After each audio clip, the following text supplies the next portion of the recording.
Fossilized evidence reveals the Spazosaurus was the largest doofus ever to roam the Earth, and a new tandem mobility scooter is released. This is the Onion Week in Review, damn it, and we're going to need you to demonstrate a little decorum. Got it? This week, economists confirm that the booming tear gas industry continues to lead the world's economic recovery. Financial experts confirmed that the growing demand for tear gas in countries like Turkey, Brazil, and Greece has increased over 20% annually over the past few years, and is anticipated to continue playing a major role in the world economy. The market for tear gas just keeps sustaining itself and growing. We can only hope that more people demand tear gas in the coming months, and the recovery will be here sooner than we thought. In other news, a community is devastated by the sight of an old man struggling up some steps. A stack of unused CDRs turns 5 years old, and this zoo is really promoting the hell out of their new fruit bat. Your diligence and patience have been noted. Prove yourself further at theonion.com. This is the Onion News Network. You can help spread the ideas of liberty with our Patreon for just $5 per month at amps.freetalklive.com.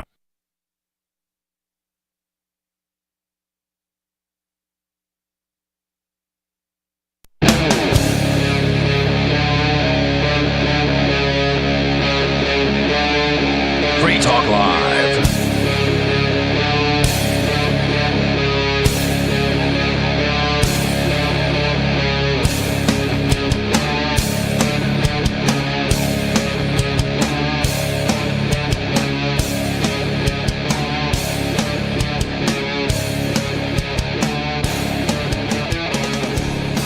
It's Free Talk Live, talk radio that you control, and you can call 603-283-6160 to get in on the conversation with us and bring up whatever's on your mind. 603-283-6160 is the phone number to do that. You can change the subject. You can bring up whatever's on your mind. That's what Free Talk Live is all about. With you on Free Talk Live tonight, we've got me, Bonnie. And Mr. Penguin. And Mark Edge, remotely. Oh, forgot you were here, Mark. Welcome. Was that a shock? Now you know. Yes, I mean, we were talking about it, but like, I never hear you before we actually go on. So I just, yeah. Yeah. And we were busy figuring something out, talking to Ian on the phone simultaneously. Sorry about that, Mark. I knew you were here. I did too. It kind of came as a surprise when I heard a third person because you're not in the studio. We have lots of interesting things to talk about. I'm currently trying to find something about something that Penguin had heard. Apparently, New Hampshire is going to get like 50 new flock cameras. So, yeah, this is apparently the Seacoast. So I don't know. I don't know if it's like, I don't know what that means exactly. Like, I don't know if it's, I guess it's I would think it would be like a town or something doing it. But I'm not really entirely sure what the details are. New Hampshire's got some very interesting history when it comes to cameras. It's got one of the strictest privacy laws sort of when it comes to cameras in the country, as I understand it. And basically like they can only with the ASLR, so that stands for automatic, what does it stand for? Automatic license plate recognition system, something like that. There's different abbreviations for it. So if I don't have the right initials to describe that, well, that's one of them anyway, either way. Basically that's what one of the things that flock cameras do is they recognize your license plate, and they alert the police when you've got like maybe a warrant attached to, they attach a warrant to it or something like that. What New Hampshire has, so New Hampshire does have the ASLR cameras, but they're primarily in the cop cars, and I might be the state police. Like a cop would have to sit on the side of the road running plates, even if it's automatic. I don't necessarily know if do you know they have to be on the side of the road running plates? I think they're just doing it all the time. Yeah, while they're driving or whichever. It would be like coming from the cop's car. And now it's in the car. Yeah. So it's a little different than ones that are stationary on the side of the road that are like issuing tickets or something like that. So New Hampshire doesn't issue tickets based on the cameras or anything like that. We don't have any red light cameras like that or anything like that. But they do have these ASLRs, and it will like give a noise. It'll make a noise in the car, I believe, on the cop car whenever it picks up a plate that is on their lookout for list as far as the license plates are concerned. And what's interesting is a lot of times with the flock cameras in particular, they keep a log of all the sightings of any license plate that pass the flock cameras. And in other states, the ASLR cameras will record, I guess, the location and where the license plate was logged. And what police can then do is they can go back and look and figure out exactly where you were, at least during certain points in time. So if they want to know, where you've been, they're literally tracking everybody constantly using this method. Anyway, well, in New Hampshire, what's interesting about this is that there's a restriction where the state isn't allowed to hold on to those ASLR records for any length of time. I don't recall off the top of my head what the amount of time. I don't remember if it's like 3 seconds or 3 the cops minutes aren't or allowed 3 to hold on to days it? Or whatever. But yeah, the cops aren't allowed to hold on to it. So it'll alert them to say somebody to be on the lookout for, but it won't be logged basically. So especially or at least license plates which are not like on a lookout list are definitely not logged, as I understand it, or at least not logged for more than a very short period of time. Whereas in other states, they keep a more permanent log, and it may be 30 days or maybe even longer. I don't even know. But point is, they can go back in time and look at where you've been. They can enter any license plate they want into the system, and that system will then tell an officer where you've been. So, for example, maybe they want to maybe you're living at, like, I don't know, a friend's house or something, and you're wanted, and they know your license plate number. So they'll put your license plate number in the system, and then they'll be able to figure out, well, where are you roughly? Most of the time that flock is picking up picking up your license plate. Where are you around that time period? And then they'll go and search that area and see if they can find you that way. So it's quite a disturbing system because it's logging everybody, even if you're not wanted for a crime. Yep. So maybe they just, and this is one of the reasons that there's been a lot of police abuse in this area, and why people are so concerned about this, because most of these people, or a lot of these cops, are using it for things like, stalking ex-girlfriends, or, just harassing people for no good reason, who maybe, are standing up and saying, hey, we don't like what so-and-so is doing, the police is doing, or what my local government's doing. If you're going and you're making, sort of making trouble in their eyes, even if it's just, standard political, stuff, speaking out against things that you see as wrong and things you want to change, well, they'll come and they'll start using these flock systems to harass you. So, were you able to find the article? No, and then Bonnie? I asked No? Grok, is there any truth to the claim that the seacoast of New Hampshire is getting 50 new flock cams? And it says no solid evidence supports that, and it says maybe you're thinking of like Outer Banks seacoast area of Dare County, North Carolina has been reported to get 50 flock cameras, so maybe that somehow got mixed up. I doubt it. So I was told from my partner that it was specifically seacoast in New Hampshire, which is the whole reason that we were having a conversation about New Hampshire and basically flock cameras. And I was only aware of cameras, I think, along, what is it, 93? What's that major road? I found out that they're actually, I think you're thinking of 93. Yeah, but I just found out there are many more. Like there are like at least 15 on flockhopper.com. Okay.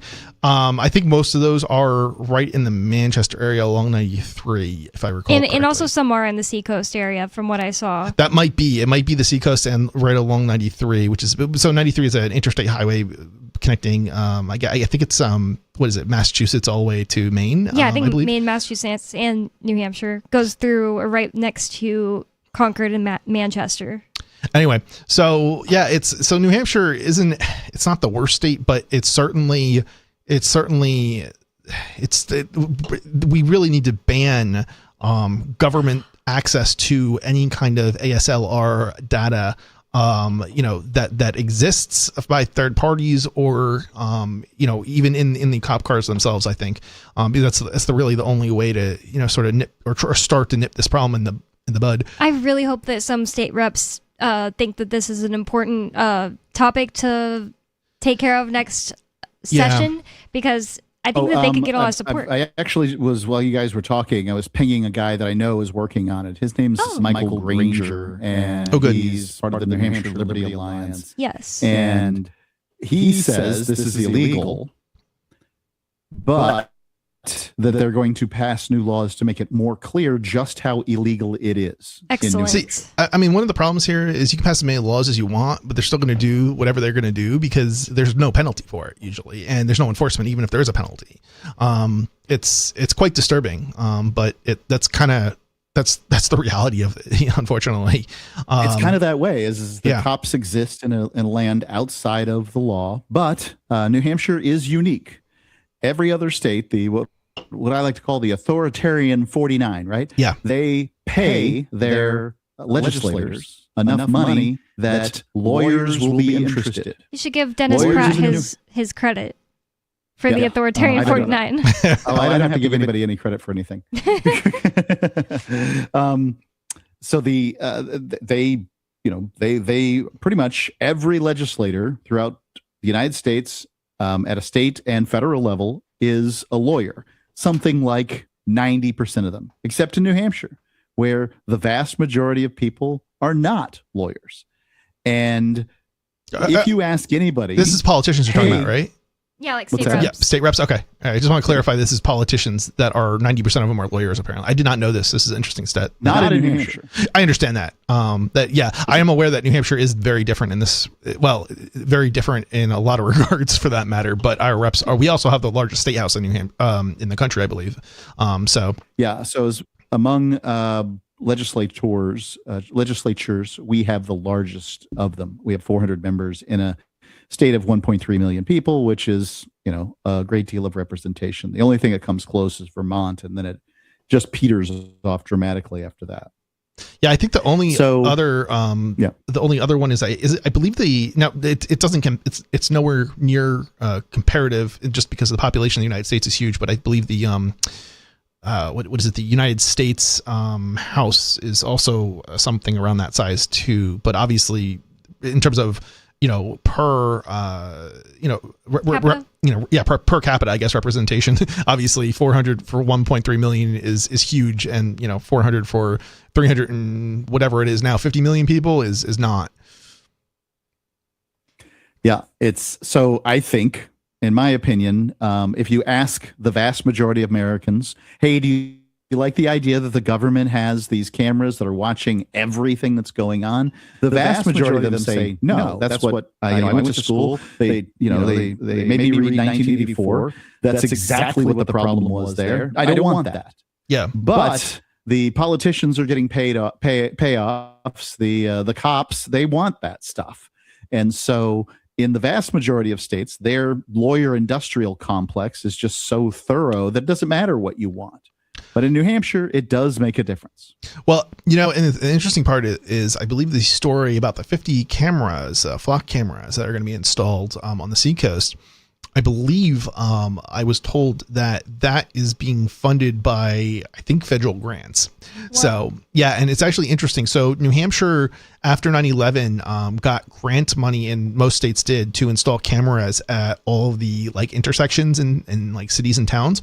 And New Hampshire did it. But since that time period, New Hampshire actually passed legislation, one, to remove those cameras, but also these are not ASLR cameras, by the way, either. These are just cameras to spy on everybody, but not necessarily ASLR ones. Oh, okay. So they're not recognizing license plates. But anyway, the point is New Hampshire actually got rid of those cameras at intersections. And they made it difficult for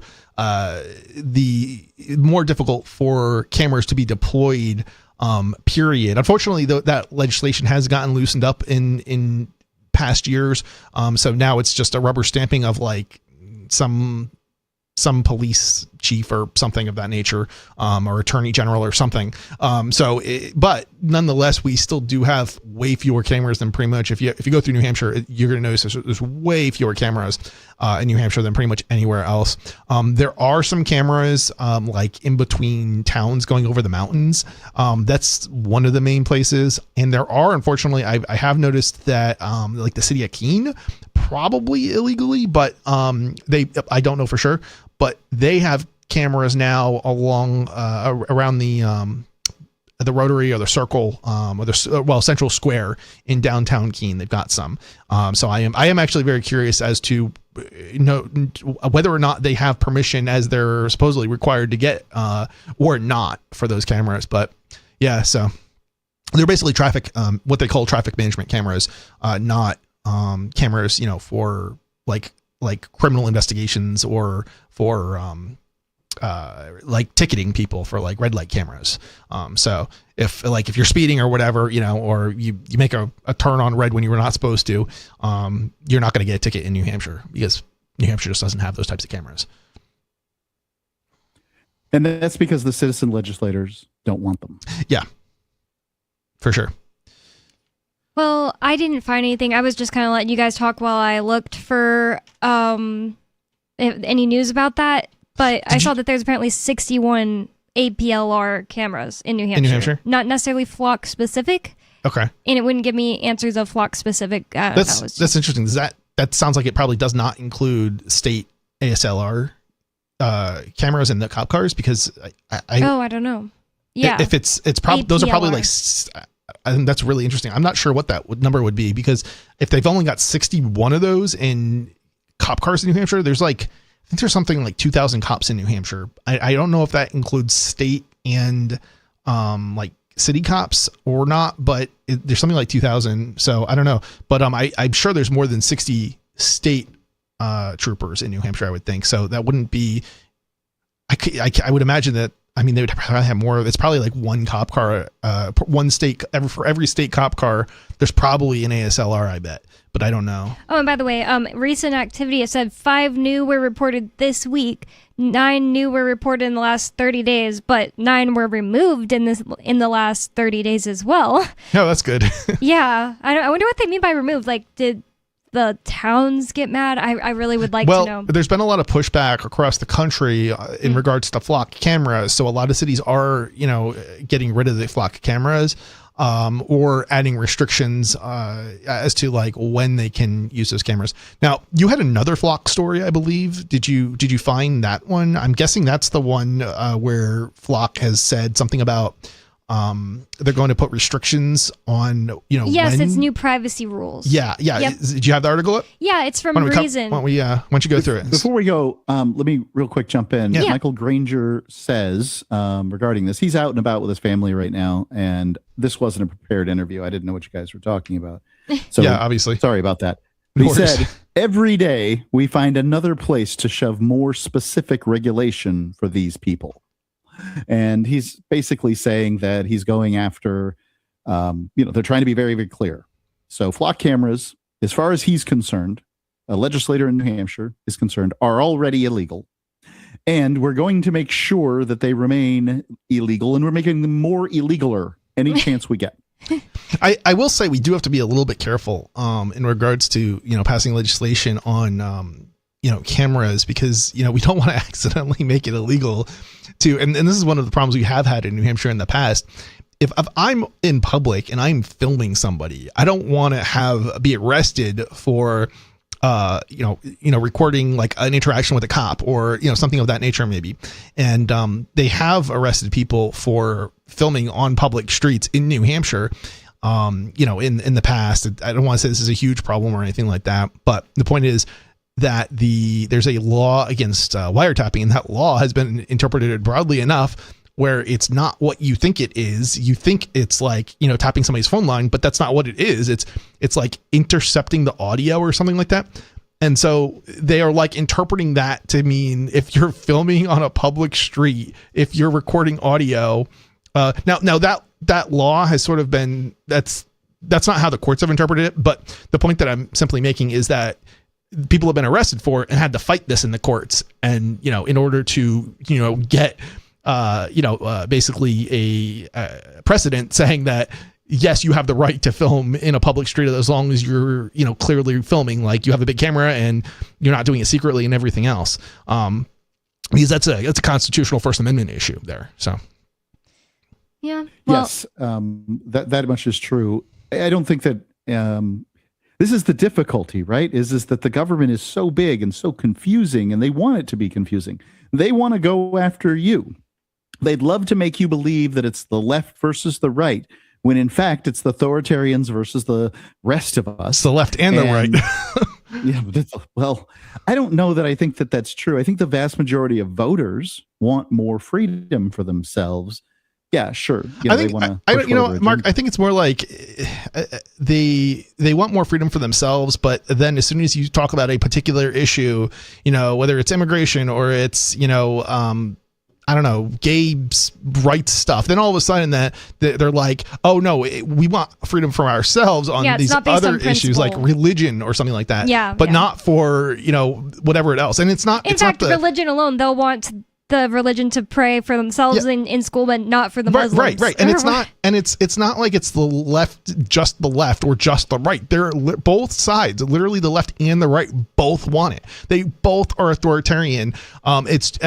It just depends on who it is that we're talking about, whether, where they want those restrictions. The left might want it on, the right in so far as they shouldn't be allowed to like criticize, gay people or something like that. Whereas, I mean, this is why we have hate crime laws. We shouldn't have hate crime laws. Hate crime. I'm a gay guy, and like they're supposed to protect me, and they don't. They literally do the opposite of that.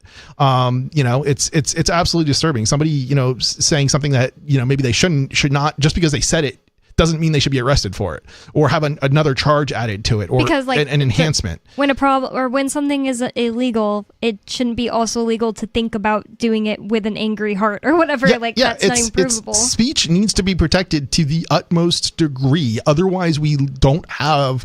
I mean, I think democracy is more of a joke in the sense that you're always going to have the same people being elected because. I mean, ultimately, whenever you're a minority, the minority is never going to have anybody. They're never going to be in power. Right? That's just how the system works, right? So it's a joke. But to the extent that democracy, in theory, could somehow work, you have to be able to have anybody with a minority opinion to be able to speak up freely. And if you don't have that, the second you have any kind of censorship, even if it's something that we all can agree on, people shouldn't say. That just because they shouldn't say it doesn't mean you can criminalize it, and yet we do in many cases. So democracy is a little bit of a joke, unfortunately. If an idea is so bad that you need to outlaw the verbalizing of it, that's the problem. Then it must be a pretty good idea, right? Like when the government says that you can't think this way, there's a lot of people that are like, whoa. Why can't I think that way? Because they know the government doesn't have our best interest at heart. This is the dichotomy of disturbing speech. I get it. There's disturbing speech. I'll agree. Sure. There's a lot of speech I'm disturbed by. But as soon as I say I'm the arbiter of what you get to say and what you don't get to say, then the whole world thinks like I do. And nobody wants that. Yeah. Yeah, it's one thing. Every law should have to have a component where somebody has been harmed and not just their feelings. And the problem is that we have so many laws where it's like there's no harm. There's no, and I sadly need to clarify, it's not even harm. It needs to be direct harm, right? Like, because otherwise you end up with situations where like you have prosecutors arguing, if not for X, something bad wouldn't have happened. But it's just like that person didn't like, and I'm thinking very specifically of Ian Freeman and his case, but this is not the only case. It's not the only time I've heard this argument. The people that climbed on top of the Empire State Building, it was really hard for me to consider outside of the what's it called when trespassing. Yeah, I didn't really think they broke another law, but everybody's argument on Twitter was, well, they could have fallen off and hurt someone. So that's their stupidity. That's their problem, not anyone else's. There was nobody else that was killed. Right, it's their risk, their liability. I mean, the whole thing is ridiculous. There should definitely be harm. There should definitely be a harm component required for every law, and direct harm, and like not somebody's just more bad Free Talk feelings. Live coming up.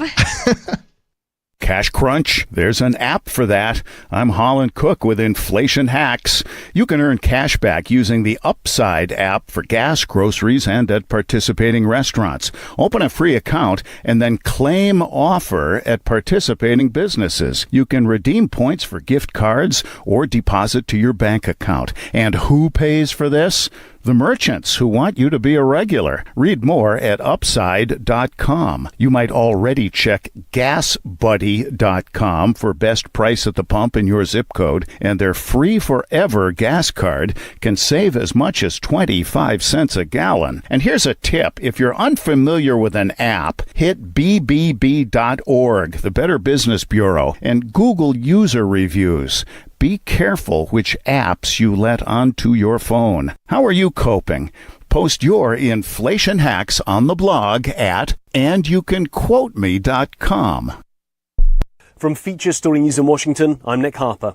Ukraine has launched one of its largest aerial attacks of the year, sending more than 600 drones towards Moscow alone and hitting other targets throughout the country. Russia's defense ministry says it destroyed more than 800 Ukrainian drones overnight, but the strike still caused significant damage, setting fire to a major logistics warehouse and killing at least 7 people in total. FSN's Dasha Chernyshyova reports from Moscow. More than 600 Ukrainian drones were aiming to target Moscow and the capital region. They were downed on their approaches, but still they managed to inflict the damage. And one of the largest damage and the fires is at the Wildberries marketplace logistics warehouse that is located near the city of Podolsk in the village of Kaledin. And this is the largest Wildberries warehouse, and that has caught fire. We understand from the eyewitnesses that helicopters were involved into the extinguishing of this major fire there. US envoy Jared Kushner is set to meet the Hamas leadership, with Egyptian and Qatari officials present in a fresh diplomatic push to revive the stalled Gaza peace plan. Israeli Prime Minister Benjamin Netanyahu has rejected the American-backed 15-point proposal. That happened last week when he said Israel would not pull back from any territory in Gaza until Hamas is fully disarmed. FSN's Blake Sifton sent this report from Tel Aviv. The Israeli military was meant to return to the so-called yellow line. That is the position that they held in Gaza when the ceasefire came into effect in October of last year, when they were in control of some 53% of Gaza, but they have since pushed deeper into Gaza and now control around 60%. However, the Israeli government came out and rejected this plan. They said that they would not withdraw from any part of Gaza, including back to the original yellow line, until Hamas is completely disarmed. So that essentially killed the plan in the eyes of many, because Hamas was not expected to fully disarm without any withdrawal in return. 3 people, including 2 Congolese nationals, have been arrested for trying to breach security at the Southern African Development Community Summit in Durban, South Africa. Tanzania is one of the countries taking part and has been laying out its priorities for the bloc. FSN's Isaac Kando reports from Dar es Salaam in Tanzania. Its message to the SADC summit is that the region should focus on prioritizing specific projects that have high impact. And this is because of the meager resources that Tanzania deems the region has. And therefore, it's calling for countries in the Southern African Development Community to focus on particular projects that it feels may be able to yield the best results. From bureaus worldwide, this is FSN. Yep, we still do email. Drop your email address in the entry box at freetalklive.com, and you'll be kept in the loop with Free Talk Live.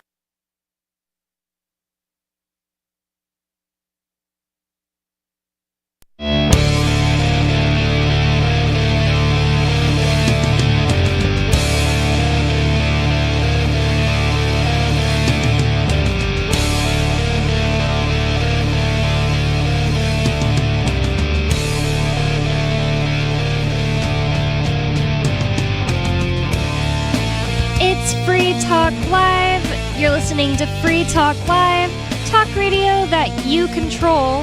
That means that you can call 603-283-6160, 603-283-6160 to get in on the conversation with us. And I'd like to thank Robert for being an amplifier with us here on Free Talk Live. That means that Robert went to amps.freetalklive.com and signed up to support the show. AMPS stands for Advertise, Market, Promote, and Support.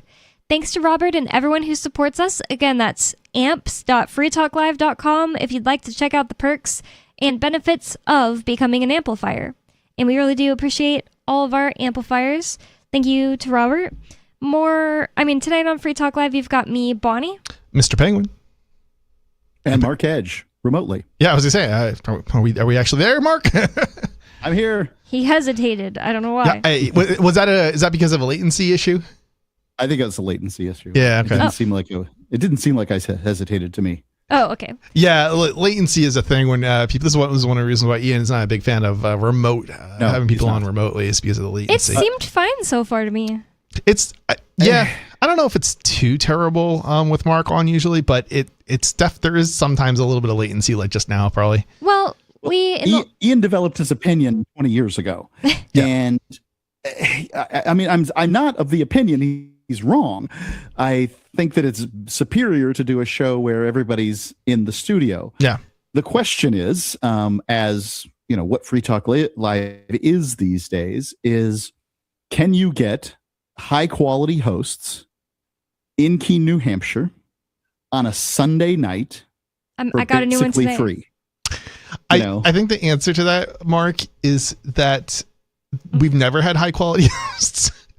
But we've had some high quality hosts. But all right. I don't know. I don't know about that. I think this is I think there's a couple people I can name and I can think of that were Christopher Cantwell, pretty high quality.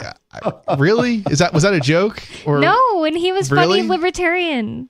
I don't recall. He had his own successful show too. So. Yeah, no. I'm aware. I interviewed him. I've listened to Free Talk Live when he was on. I don't remember him being a particularly good host, to be honest. Has Gardner Goldsmith ever been on Free Talk Live? There's definitely people who are, I think have been good hosts. I think Chris Reedman's a pretty good host. I think John Johnson was a pretty good host. Certainly Ian, Mark. We've definitely had some good hosts. The question is, I recruited a new person tonight, so he might be on next weekend, and I'm excited. It's my friend Joe. But there's I guess what it comes down to is there's a difference between like a professional level and most of the people who have been on over the decades have not probably not reached that level. I mean Ian maybe, but like Ian and Mark maybe, but like how many others? Most of the co-hosts have been, okay, they've been on for 6 months and it's like, okay, yeah, and half the time they're not even all that interesting, and we just kind of people come and they go, but there's not that many that have been on and are still on, a decade later,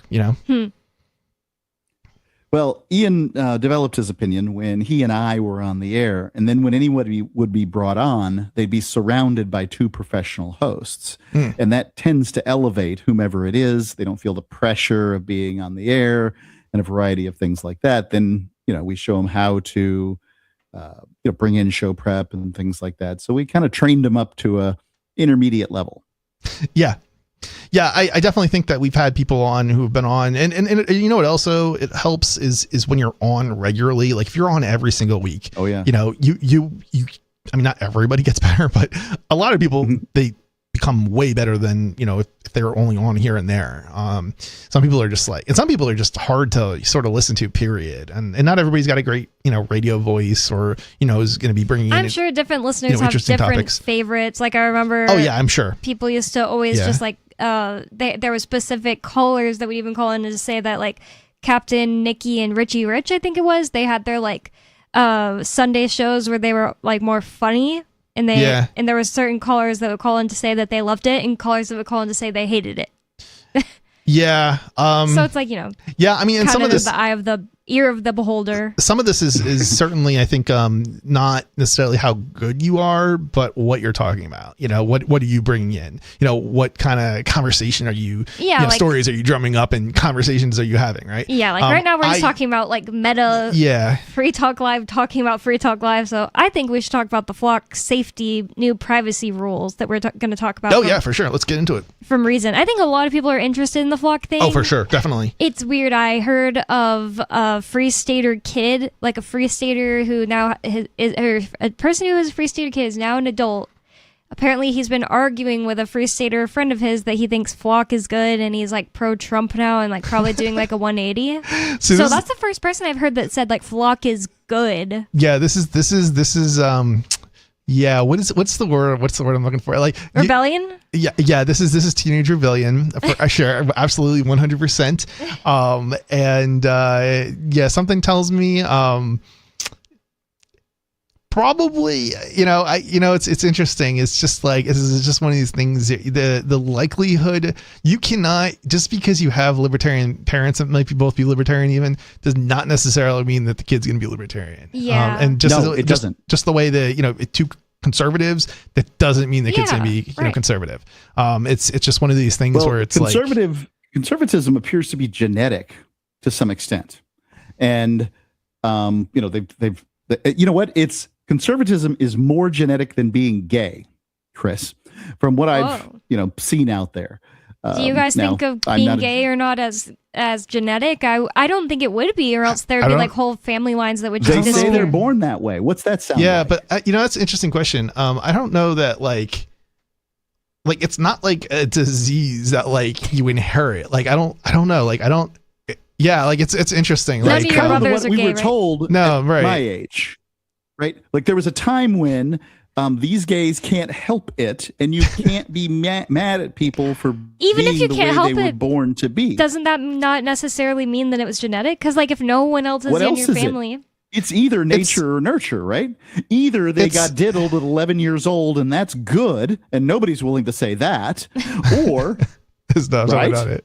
Right? Are we going to say that's not okay? No. It's more like an eye color, right? Like it's that's it's not genetic. Eye colors are genetic. But it's not like a disease. Like I guess is what it comes down to. Like it's not like you're gonna. I don't think Mark is saying that it's a disease and a horrible thing either. Right? I don't necessarily think Mark is saying that, but like that's how it's coming off as. Well, anyway, so there was a time, right? And we had to make gays acceptable. At this point, gays are unacceptable only to the LGBT community. At this point, you guys have been kicked out and been called too conservative, and you're not good enough for LGBT anymore. It's just LGBT. What, gay, like homosexual men specifically only? Like just the G? Homosexual men are no longer acceptable in the LGBT community. From maybe what if they're like non-white. They're just not fun enough, right? They have to be trans. You gotta be trans or something. But at the time, the gays were the head of all of this, and we needed a narrative to make the people at the time, the older people, the more conservative people at the time, to be able to accept it. Now, I don't know, and I cannot tell you how gay people become gay. But Mark, you know what's funny is you know more about the gay community than I do, and I'm gay. The Japanese choose who's gay. We don't know why they do. That's a South Park joke. Yeah. No, I don't think. I think this is sort of probably the wrong way to look at things. Like Mark, ultimately, it's a spectrum. It's sort of like autism. Autism is just one end of the spectrum. People are like there's people who are straight call themselves straight. They're not all 100% straight. Is basically what I'm trying to get at. And it's the people who are gay, they're not always 100% gay, right?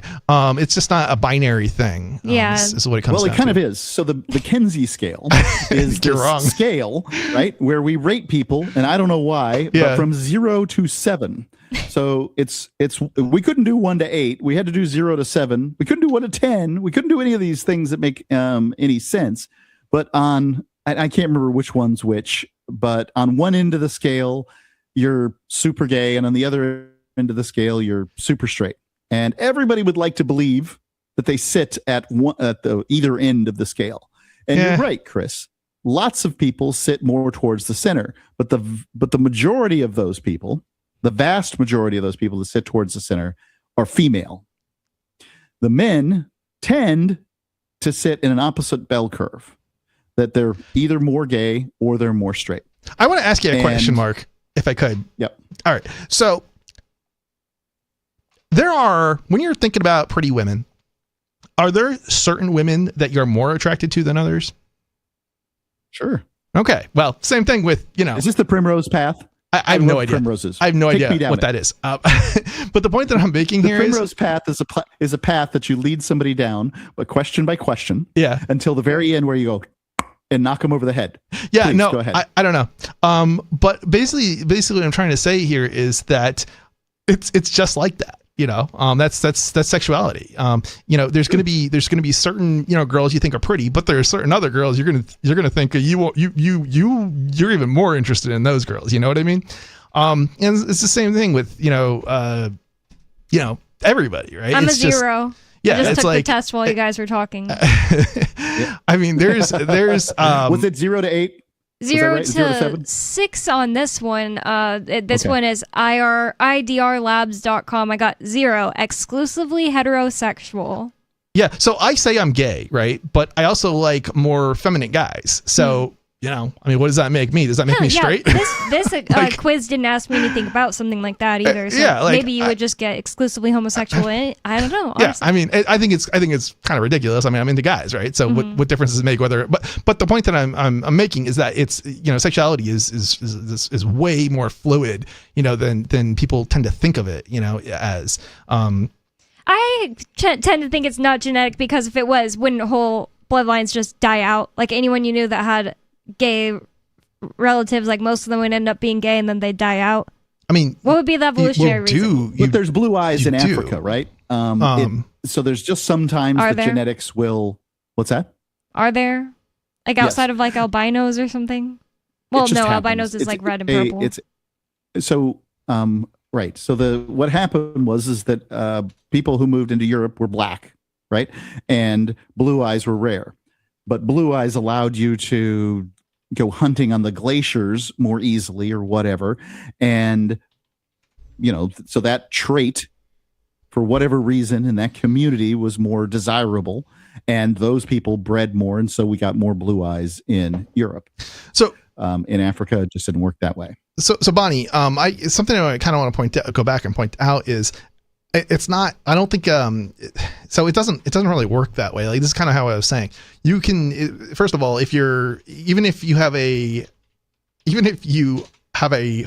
how do I say this? How do I phrase this? This is sound kind of weird maybe, just because of how people think of homosexuality or just sexuality in general. Mm-hmm. But you can have a person who's gay have sex with somebody who is, of the opposite sex and have a child who is not gay, right? Like it doesn't work like that, right? Like that's the thing. And people always think like that it's like genetic, like, but it's not, it's just like somebody who's, it's just like eye color, right? Like you can have multiple kids and they end up with different eye color or different hair color or something like that.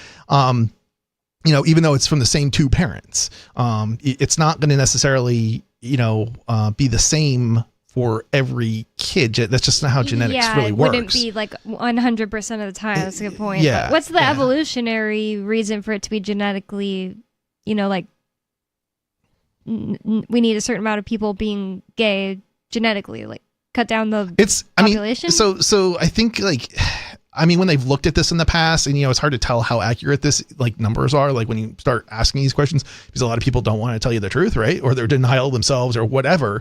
But about 10% of the population is other or not straight. In other words, something of that nature, right? Whatever they consider themselves. The thing about all these blue eyes I'm seeing in Africans, it's like, it always, the ones that look remotely like that's not just totally fake, it says like they have the bluest eyes ever seen due to a genetic fluke that causes their eyes to turn blue. They didn't even start off blue when they were younger, and it's like one eye, and it's like it looks almost unreal. Like it doesn't look like regular blue eyes. I presume they're excluding the Dutch. It's Warrenberg syndrome. Sorry, I'm assuming they're excluding I believe it's Dutch who settled South America. Yeah. And I specifically was asking it only indigenous, no white admixture, and it's like almost exclusively like people with like a genetic fluke or something like that. Mm. Right. What it is that genetic fluke gets selected over time, and then you get more and more of this. All I'm saying is it's rare, and that it does happen. The other alternative is that being gay is, to some extent, environmental. And this is the truly disturbing thing that nobody wants to talk about, right? Because how did they get gay? How did you get straight? I don't think it has to be only like diddling. I think it could be things like diet, like your mom eating a lot of like. The diddling argument doesn't make any sense at all. I mean, it doesn't? No. Because I know a lot of young men who, a lot of gay men who had sex with men, and it might not have been completely consensual, right? But I'm not calling it rape either. Yeah, I'm just saying, the problem is the problem with that though. When a 40-year-old has sex with a 14-year-old, I wouldn't call it consensual. I mean, that doesn't really make a whole lot of sense because why were they interested? It doesn't even matter because I think ultimately, like, there's a lot of there's a lot of straight guys who also had that happen, and that didn't make them gay, right? Yeah, like, and you would think that would make them like none adverse to it, right? Adverse to, I mean, I don't know, maybe. Raped. I mean, I guess it depends on if you like it or you don't like it, but I guess in Mark's world it would be adverse, but obviously if you like it, I'm not saying it I don't think it had anything. I think it ultimately had nothing to do with it. I mean, nobody diddled me and doesn't. I mean, I know that it's like Chris is just saying, "Oh, nobody diddled me," and then I'm about to give an example of another person that's just one person. But my friend told me he knew he was gay when he was 3, watching the "Man, I Feel Like a Woman" music video. Yeah, and I can think of people who were well, society would say they were diddled or whatever, and they're straight as an adult. Like it didn't change them, and it's not even like. The one person I'm thinking of was like, it wasn't a bad experience. It was just, that wasn't what they're not, they grew up and they're not gay, right? Yeah. Like, it's not even like that. It was a bad experience for them. And so they turned them off being gay or something. It just is not how, it's just not how sexuality works. It's not Sexuality is complicated, and I'm willing to go ahead and stipulate that it is both genetic and environmental, and that we don't entirely understand what it is and means at this time. But I think it's worth exploring what makes people gay or whatever happens, just because, well, we want to know the answers to this. And I'm not afraid of these, these third rails that are within certain conversations, and I'll bring them up. Yeah. But I mean, I'm curious about a lot of things when it comes to gay guys. One of the things I'd be like, why is it that see, this is what I'm talking about. Very fluid. Mark he's not out, but he's fluid. I'm not fluid. I'm just having questions. Yeah, sure you are, Mark. Fine. See, this is the problem with having questions, right? Like, no. I'm just having fun with you, Mark. Go ahead, ask away. I don't have a problem. Why are there no gay tops?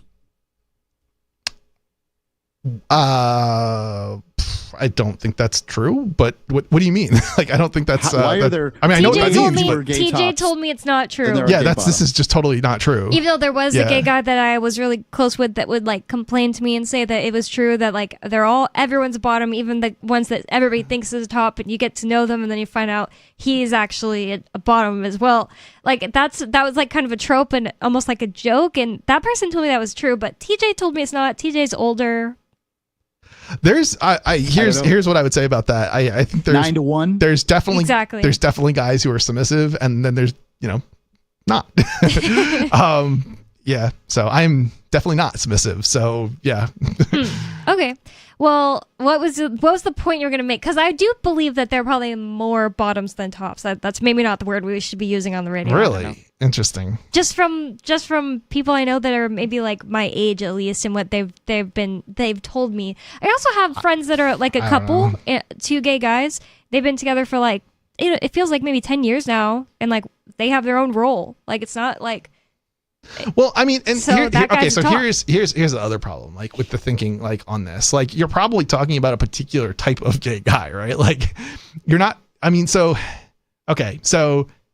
when we say gay, like, are we talking? There's a whole spectrum of like preferences, sexual preferences, and like I'm not even talking about like gay guys. Period. We're talking about 100% straight guys. Different guys are gonna have different sexual preferences. So like. Some of these things may not even come up in some relationships at all. Well, would you say that gay guys are more non-monogamous than straight couples? Yeah, I think gay guys are way less monogamous. I can't even say the word, but yeah, monogamous. He just hates the word that much. I'm just kidding. I think, yeah, I definitely think that's true. But I think it depends on, like, I think this is also true in terms of, I think that changes over time, like with age, right? Like, I think there's probably, as you look at gay couples getting, or gay people getting older, they're probably going to be very similar in, settling down with another gay guy, right? Versus when we're younger, when gay guys are younger, they're probably going to be way more open to having different relationships or multiple relationships than probably your typical straight Christian, straight guy. So. Yes, it's just interesting stuff. My guess would be that since there aren't that many gay tops, that what in fact happens is that the older, wealthier bottom finds a younger, poorer, these things tend to go together, right? Gay guy to house. He doesn't put him under restrictions of monogamy, but he gets to have access to this young man, and that this tends to happen a great deal. Oh wow, that's interesting. That is very interesting. That's very interesting. There were cultures that have been gayer than ours is. Right? Interesting. What culture is gayest? The Greeks are pretty famous. For having been, like the ancient Greeks. And from what I understand, the Romans didn't have any kind of prohibition. Interestingly, toughest gay guy ever inhibition. lived, probably Yes. Alexander the Great. Second toughest gay guy, probably Leonidas the first. The 300 guy. There's definitely, I know there's definitely some truths about is it the Greeks and Romans, Greeks, or one of the two, having at least during certain, during the Roman Empire, it was a really, there's a huge stretch of time there, so you can't really talk about the Romans. Just more, but yeah, they talk about inhibitions, like they just didn't have them. It's like this says currently the gayest cultures are first Philippines with 11% openly gay self-identifying LGBTQ community members, and then the United States with 10%. And then Thailand with 10%, which makes a lot of sense because you hear about like lady boys, quote unquote. So, I mean, yeah, so 10% is the number that I've heard in the past. And I could certainly believe, and just based on some sampling I've done about like who I knew was gay and certain, groups, I think that number is probably fairly accurate. But I think it might be underrepresentative even, just because if people, like, this is the whole thing, is like it's a fluidity, it's a spectrum, like, right? Like, so like you might have a guy who's or a gal for that matter, who most of the time is going with one sex, but then occasionally will go with another if the opportunity comes up, right? Lots of my friends that are females, but they're still that are more bi, interested women. they're still more interested maybe in one sex over the other, right? But yeah, do you, I don't know, like, where do they fall? I mean, they're going to consider themselves straight probably, but they're still having sex with gay men, so how are they not counted as a gay man? Like, I don't know. It just seems kind of weird. But I think it's a fluidity thing, and it's just ultimately at the end of the day, it's like some people are more fluid than others, and it all kind of depends on where you fall. And if you're like Mark or you're like me, you're probably going to think it's one or the other, but that's not at all the case with huge segment of society. I think it's both environmental and genetic, and that it's a very interesting topic. I think it can be Bonnie, people can be influenced. Your gayest culture. I'm going to go Afghanistan. Gayest culture, right? So they take young men there and they have them dance and this kind of thing. The cultures. We have the music playing. I don't know if you can hear it. More Free Talk Live. I can't hear it. Coming up 603-283-6160. But I think you make might a be culture right. gay. More Free Talk Live coming up.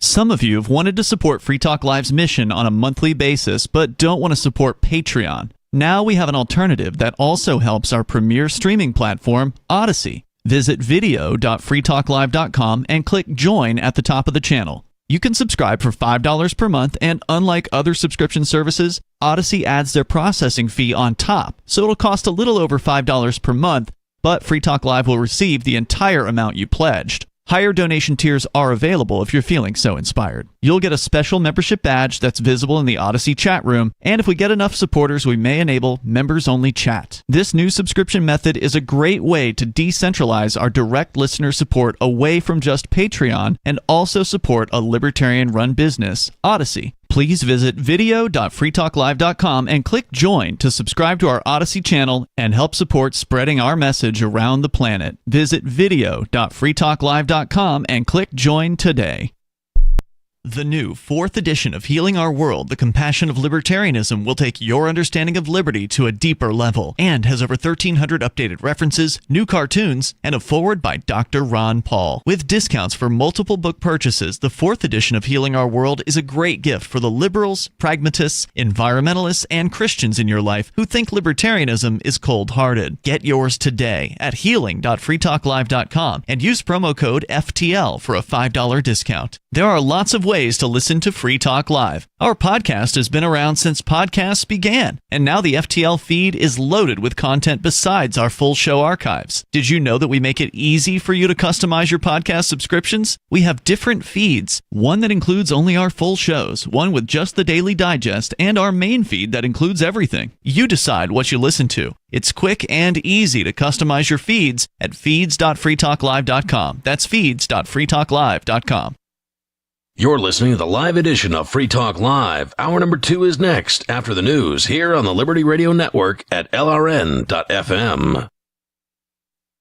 From Feature Story News in Washington, I'm Nick Harper. Ukraine has launched one of its largest aerial attacks of the year, sending more than 600 drones towards Moscow alone and hitting other targets throughout the country. Russia's defense ministry says it destroyed more than 800 Ukrainian drones overnight, but the strike still caused significant damage, setting fire to a major logistics warehouse and killing at least 7 people in total. FSN's Dasha Chernyshyova reports from Moscow.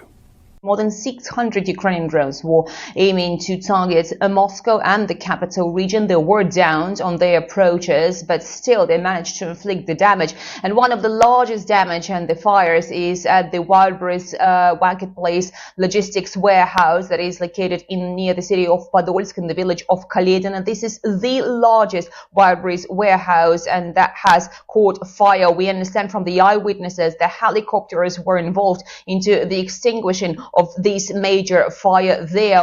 US envoy Jared Kushner is set to meet the Hamas leadership, with Egyptian and Qatari officials present in a fresh diplomatic push to revive the stalled Gaza peace plan. Israeli Prime Minister Benjamin Netanyahu has rejected the American-backed 15-point proposal.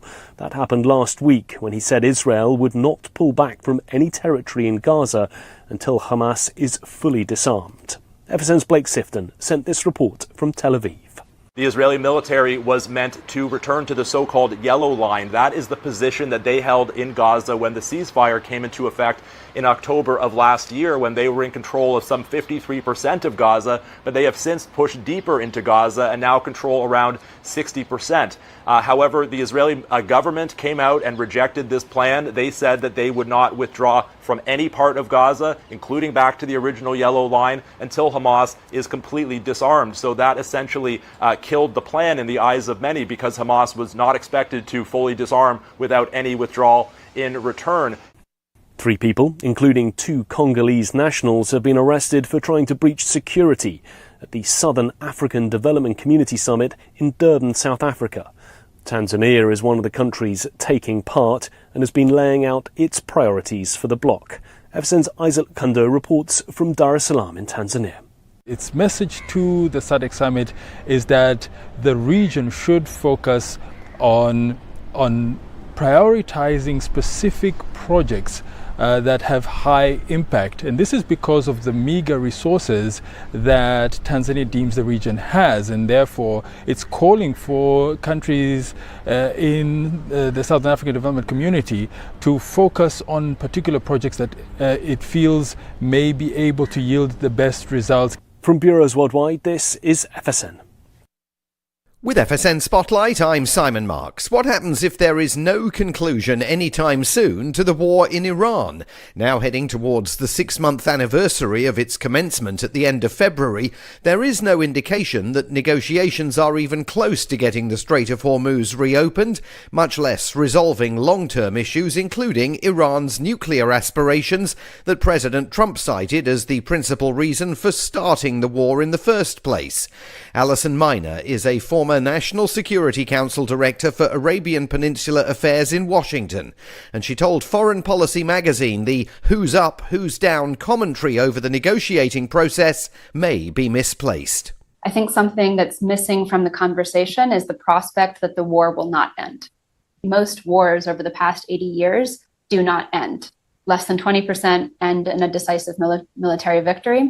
They settle into a kind of cold peace that can often be quite exacting for all the parties involved and breed continued conflicts across the region.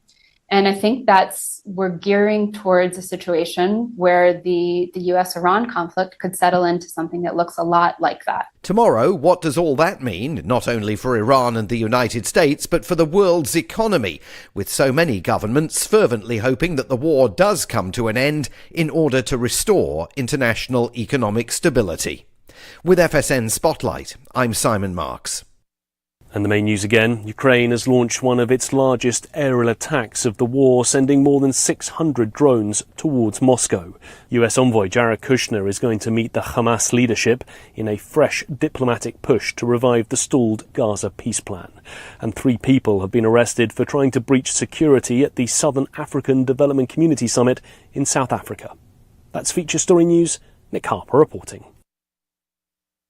The military's newly developed unmanned Pentagon spokes drone completed its first live mission today, successfully carrying out a press conference on the war in Iraq. The mobile press engagement unit is being hailed by Pentagon officials as a revolutionary advancement in protecting military personnel. The spokes drone proved effective at neutralizing reporters' questions about 85% of the time. Many officials say the unit has the potential to save countless careers. Using a high-tech gimbal camera and microphone system, the unit tracks reporters' movements and audio output, then analyzes the data to assess the threat level. It formulates and deploys an effectively vague response. We have taken away a number of the enemy sanctuaries and gained initiatives in the areas. Eileen. Military technology experts see the unit as adaptable to a wide variety of treacherous interview scenarios. They estimated it could even withstand situations too hostile for any human spokesman to bear, such as anti-war documentary interviews. This is the Onion News Network. Got Telegram? You can follow our channel there and discuss show prep with other listeners at telegram.freetalklive.com.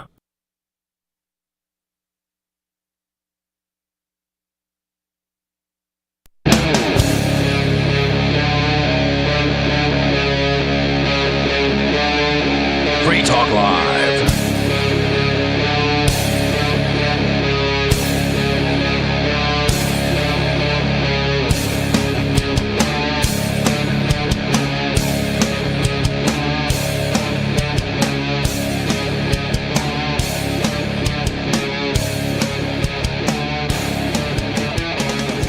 Welcome back to Free Talk Live, talk radio that you control. That means that you can call 603-283-6160. That's 603-283-6160. We have a caller on the line now, but first, Free Talk Live is brought to you by LibertyMinded.com. Official Free Talk Live gear like t-shirts and hoodies are available at LibertyMinded.com. Plus, you'll find a unique collection of cool and funny liberty-oriented clothing at LibertyMinded.com. That's LibertyMinded.com.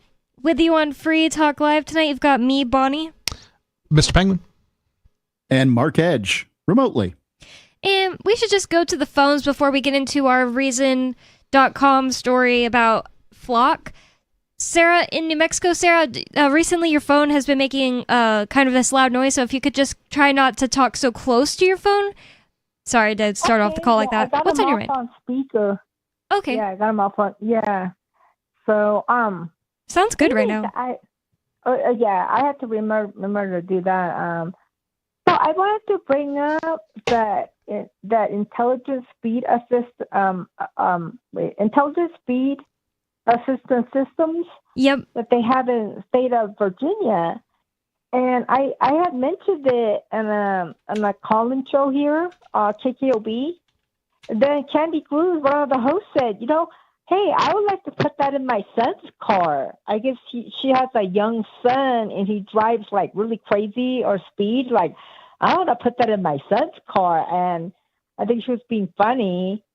But the thing is that it seems like it's not authorized to do that right now. It's like implemented at a state level, right? Yeah, it allows the Virginia's intelligent speed assistance programs Effective July 1st, 2026, it allows courts in the DMV to require active speed limiting GPS technology for severe reckless driving and super speeder offenses, such as driving over 100 miles an hour, as an alternative to a full license suspension.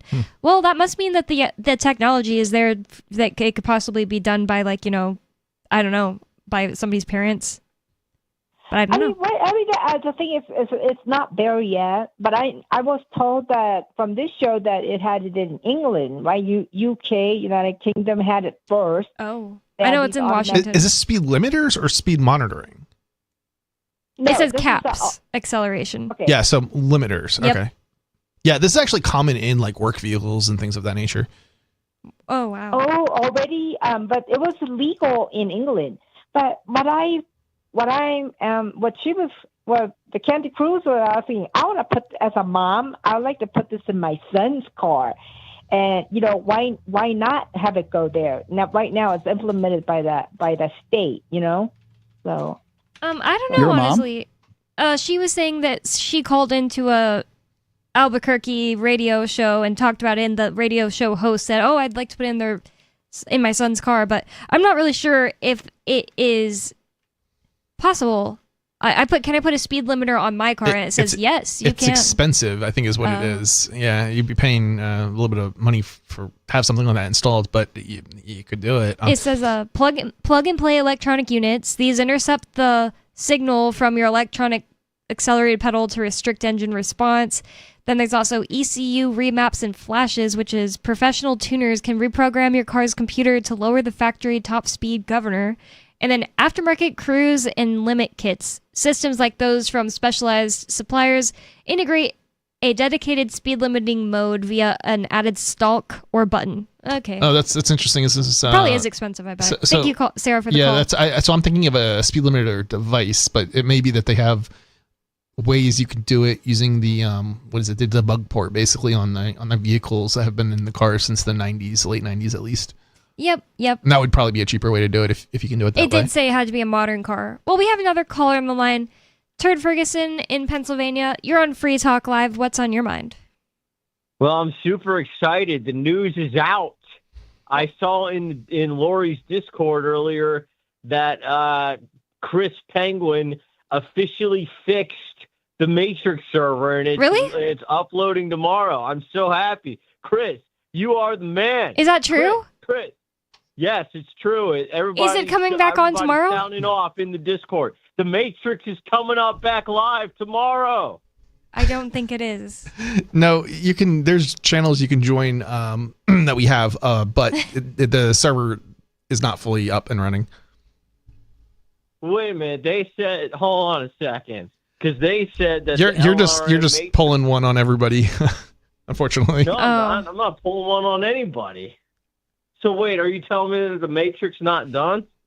You're pulling a fast one, man. Oh, I see. You're pretending that this happened so you can use this as an excuse to get Chris.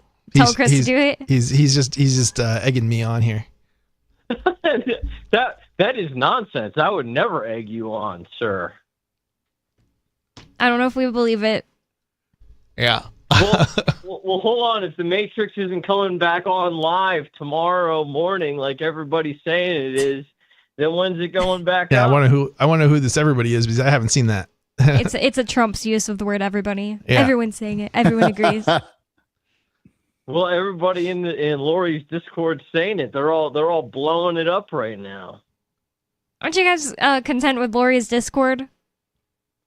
Dude, I do compared to the Matrix, I can't post nearly as many voice messages in the Discord, and I can't post nearly as many videos. You know what? Then I bet everybody is much more happy in Lori's Discord.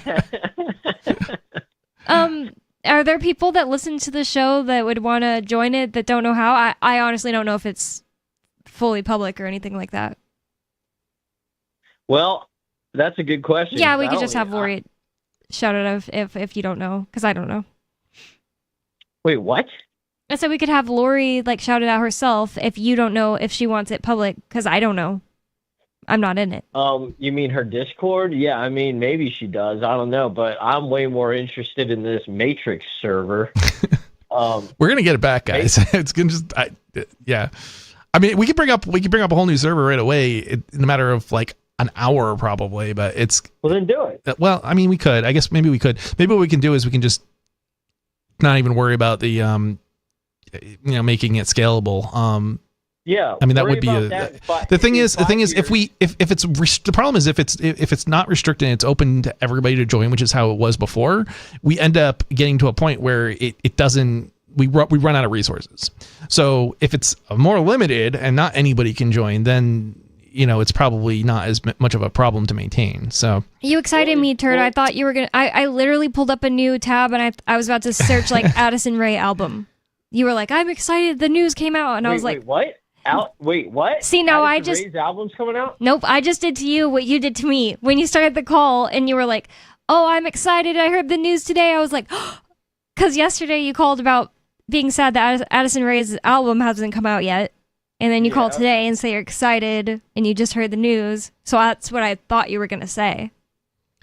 So interestingly enough, you can actually still join those channels that were the channels even without the server being up, and that's also something some people might not understand. So as long as the server, there's anybody who's joined another server is going to have a copy of the channel, so people can still communicate even with that server being down. So just clarify this, like you don't actually have to go through the Matrix LRN FM server directly, and that any other server with any other user who has a copy, you can join and access the same room, so to speak.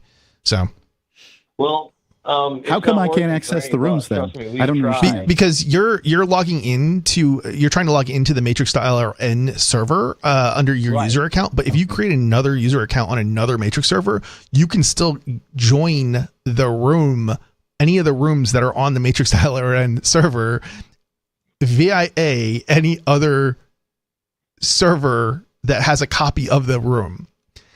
Well, if there were instructions on the LRN or the Free Talk Live website, maybe people could do that. But yeah, I got a better idea. Let me just spitball here. Let me just riff a little bit here. Why don't you just rebuild the server, the same one that was before, basically, with no new features or anything like that, and then you worry about making it scalable 5 years down the road when Ian's out of jail and he can pay you to do that. We can't. It's not a money issue. It's a time and energy issue. So you could do it just a regular simple setup, but it unfortunately it only scales to, I want to say at most like 250 to 500 users. And then at that point, there are only 10 people that'll ever use it anyway. So you can just go ahead and redo that's actually not true. Whatever the limit was, we reached it basically. And then and that's also in part why it toppled over basically. I mean, we could have expanded the resources. So there's two ways that we can increase the number of users. One of them is a more powerful server, which would also happen, which is also part of replacing it. So easily the server that we had set up, the old Matrix LRN server, right? It is I don't even know, 7, 8, 9-year-old server, 10-year-old server probably at this point. So it's got like, I don't know, 200 gigabytes. Matrix, maybe disk space, something like that. It's something very limited. Matrix, part of it is a disk space issue. So Matrix is it's not IRC. It's not just text messages. And even though there were limits on the file sizes for like images that you could post, those images, they build up real fast in terms of, disk space usage. So I got to tell you, as far as these images that you're talking about, and the other guys in that Matrix have been posting porn in that server for probably at least 5 years now.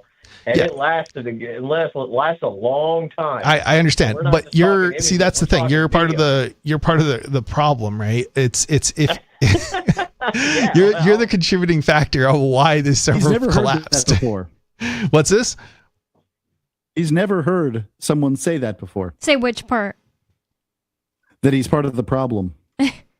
Oh yeah, Well, used to be the whole problem. Yeah. Okay. Right. So yeah, I mean, any event you can't. I mean, so Matrix is designed basically to be a modern equivalent of something like Telegram, not something like IRC from 30 or 40 years ago, right? And so as a consequence of that, it also needs to be able to scale in order to make it really work well. Without that scalability, which is how the server was set up, and especially on older hardware, it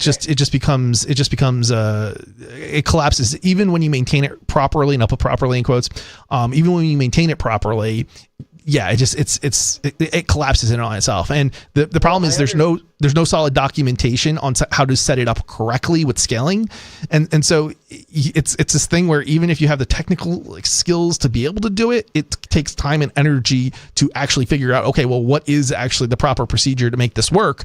Because again, no documentation. It's all, you got to test it and see it and see if it works. And then if it doesn't work, figure out, okay, well, why doesn't that work? And how do you do it correctly? And it's one big guessing game. Unfortunately, nobody has documented it properly, even though there are a handful of instances that have correctly implemented the scaling.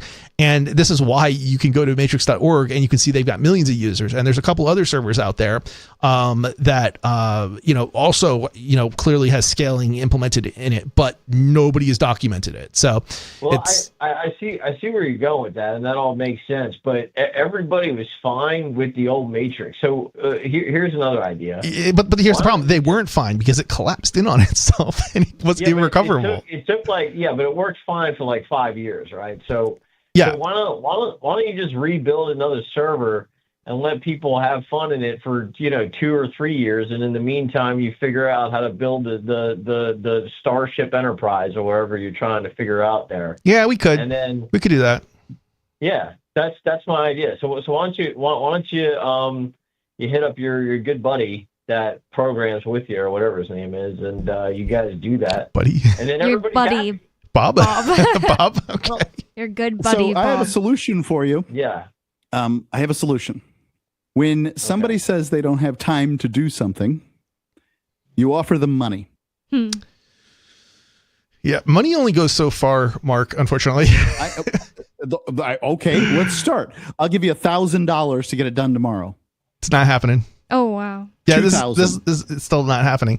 I mean, this is 5,000. I mean, if you want to throw $5,000, and we're just talking about the basic non-scalable matrix, I absolutely can do it. There you go. I found your price for you, turd. Yeah, you're welcome. I mean, Bye. the issue is it's going to take me more than 24 hours probably to get the scaling set up because it's not documented. I don't know how else to explain this to people who are like non-technical, but like if something is not documented and you're the one producing the documentation for it and it's something really complicated,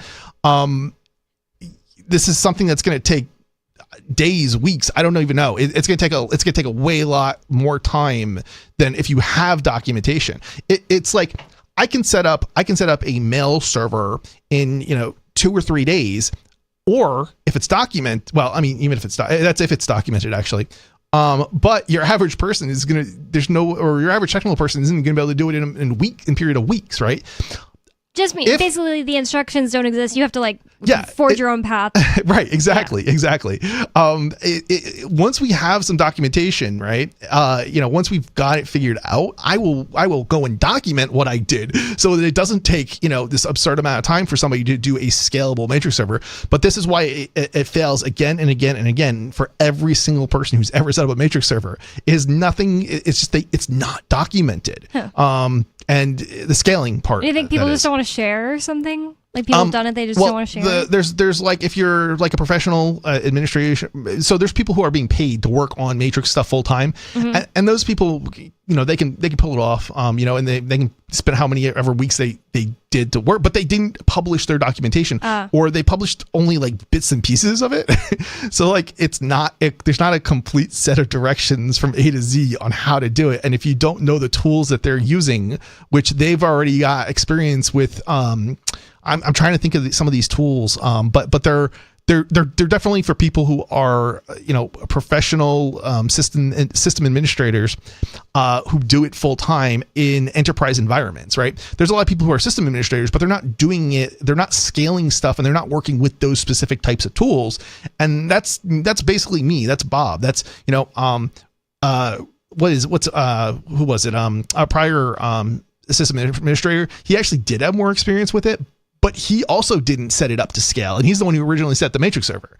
So it just kind of goes to show it. Unfortunately, this is not something that can be done as easily as it ought to be. And this is one of the Matrix has gotten so much better over the last decade, right? But this is one of the sore points with Matrix still. There's certainly other things you can complain about, but one of the sore points right now is nobody's documented how to set it up so that it scales. And until somebody does that, everybody who goes and deploys a Matrix server is going to run into the same problem eventually. Eventually, it collapses in on itself. So once somebody solves that problem, once somebody takes the time and energy and documents it properly, it's going to work. It's going to scale to millions of users. But until it does, it's a little bit finicky, and it will collapse in on itself again, which is why I've been very hesitant to go through the process. I tried to do it. I tried to get everything started, and it's just with none of Turd Ferguson's money. Yeah, right.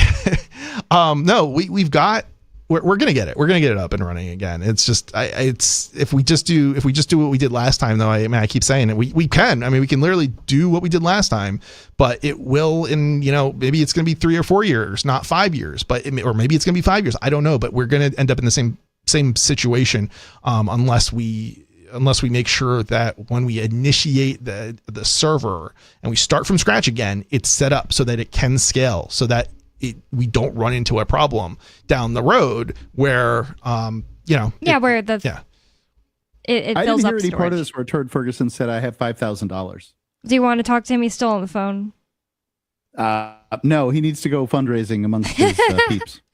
All right. Well, that was a good trick. He really pulled a fast one on us. But now I know why he's so desperate to get that Matrix server back up and running. Why? It's the porn. Oh my god. Wait, no, he said he wants to post videos and didn't he say that he was like trading porn or posting porn or something to one of the channels, I guess? Somehow I missed that. Yeah.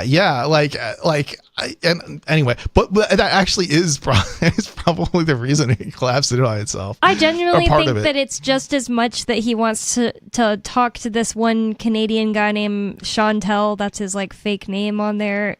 Because they like to tell each other, hey, you suck, you're gay. No, you suck, you're gay. The funny thing about that is there was a file size limitation on what you could post in terms of the picture size, and it was pretty small. So I would think it would be a really, really bad place to go posting porn unless you want grainy images. I don't know, but you might want to think about a different Matrix server or a different platform if that's what your use case is.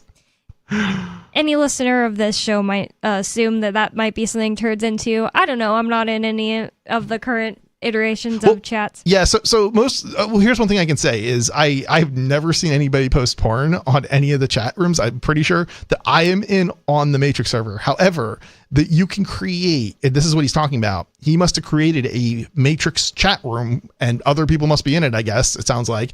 And in that chat room, maybe it's a private chat room or it's a chat room I never joined, but in that room, that's what. And it's also possible that he joined a room on another Matrix server too. But the way Matrix works is it syncs up the rooms with the Matrix server that you're connecting to directly.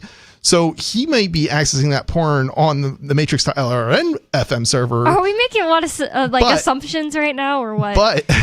But that room, it was created on another server, so it's downloading porn from another server, and so it's filling up the Matrix LRN. Oh my god! So it could be Turd's fault.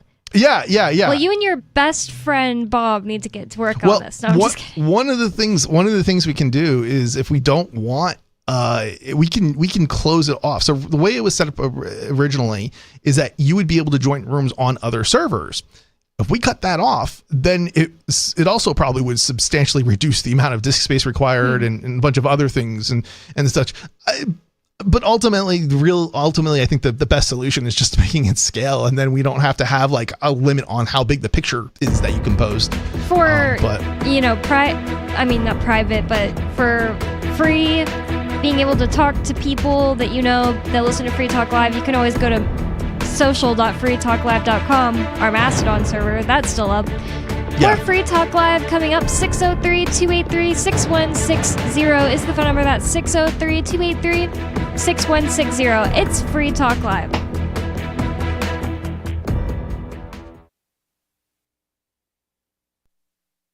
This hour of Free Talk Live is brought to you by Dash Digital Cash. Dash is the cryptocurrency designed to be used for spending. Rising fees have made Bitcoin useless for purchases, but Dash continues to have fees less than 1 cent per transaction, and its features ensure Dash is undefeated as the most useful cryptocurrency in the marketplace.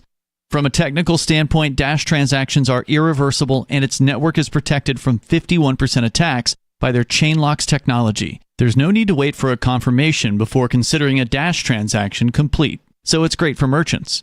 Dash is one of the oldest cryptocurrencies and is widely available on exchanges, including the decentralized Maya protocol, and in multi-crypto wallets. It's easy to get and use Dash. Start by learning more at dash.org. Big thanks to the Dash DAO for sending us 32 Dash per month to promote Dash on the air. Visit dash.org to learn about Dash. Dash.org. From Feature Story News in Washington, I'm Nick Harper. Ukraine has launched one of its largest aerial attacks of the year, sending more than 600 drones towards Moscow alone and hitting other targets throughout the country. Russia's defense ministry says it destroyed more than 800 Ukrainian drones overnight, but the strikes still caused significant damage, setting fire to a major logistics warehouse and killing at least 7 people in total.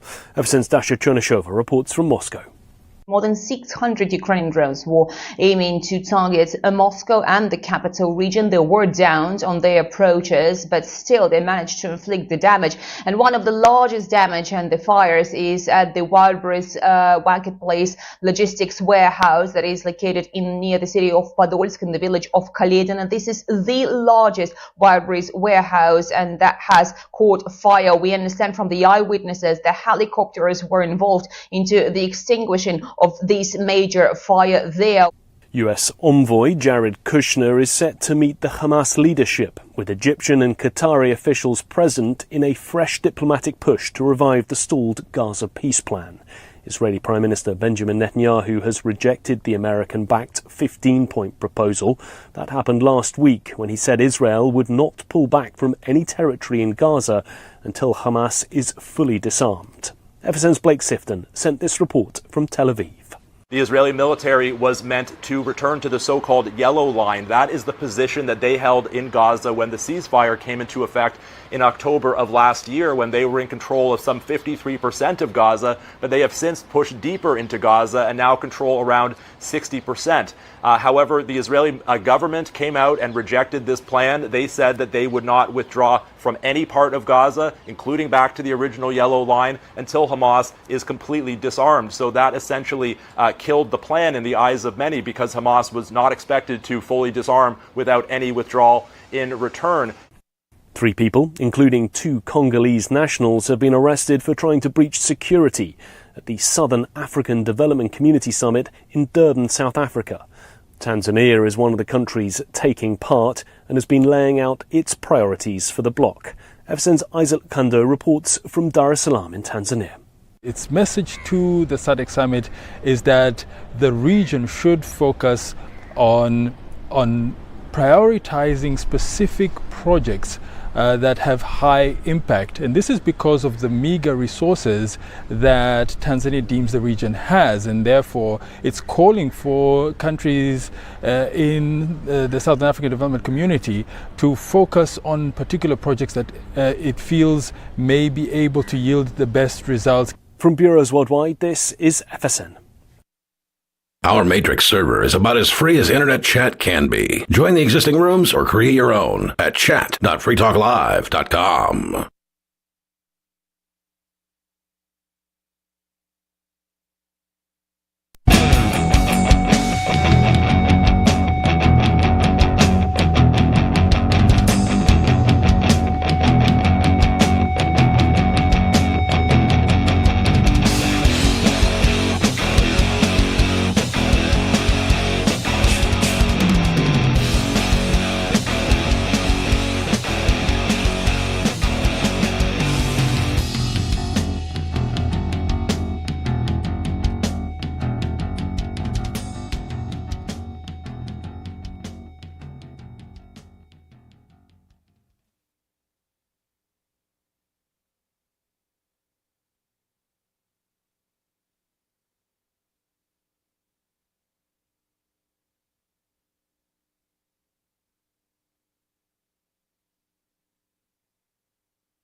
Yes.